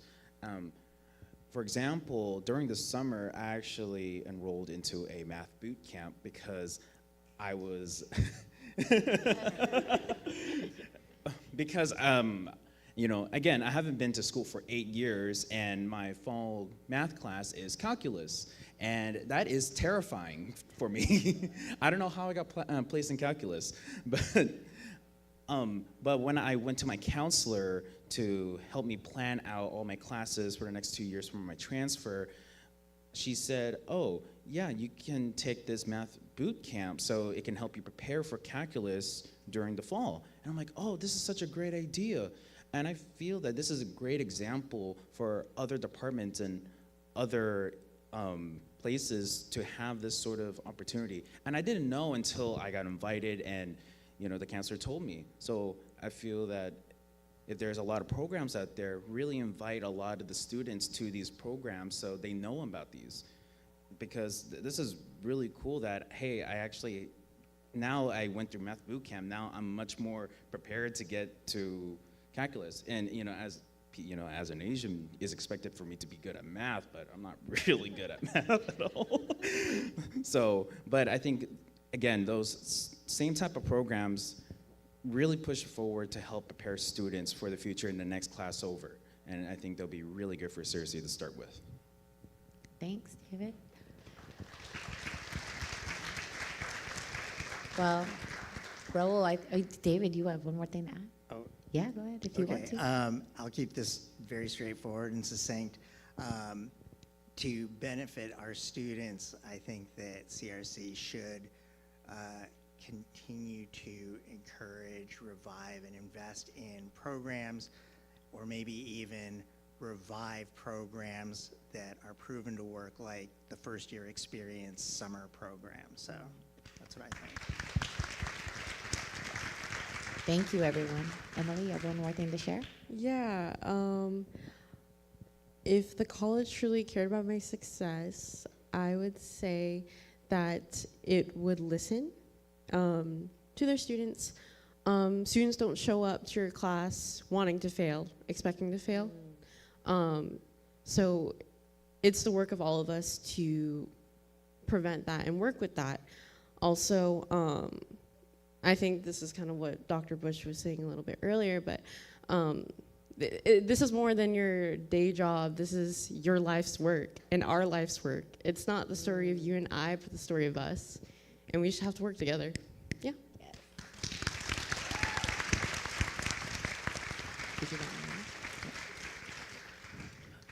My one word that I've chosen is a word that we've seen in today's convocation, which is access, right? That doesn't mean putting yourself in my shoes and trying to live my life. That doesn't mean trying to be empathetic and giving up your everything for me. That just means some simple gestures, right? Like the zero-cost, open-ended resources and textbooks. Like maybe just extending your appointment window from the pre-designated 30 minutes to giving me an extra 15 minutes to open up and explain what I'm going through. Maybe it means don't dropping the textbook right next to my desk and giving me a shout out to the rest of the class. Why are you sleeping in my class? Wake up. But maybe just, pulling me aside after class and asking me, is there anything wrong? What can I do to help you? So access takes many different forms.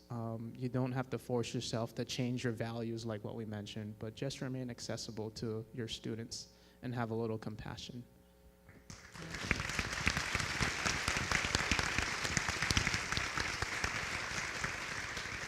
Please, thank you for our storytellers, our community storytellers. Please give a big round of applause once again.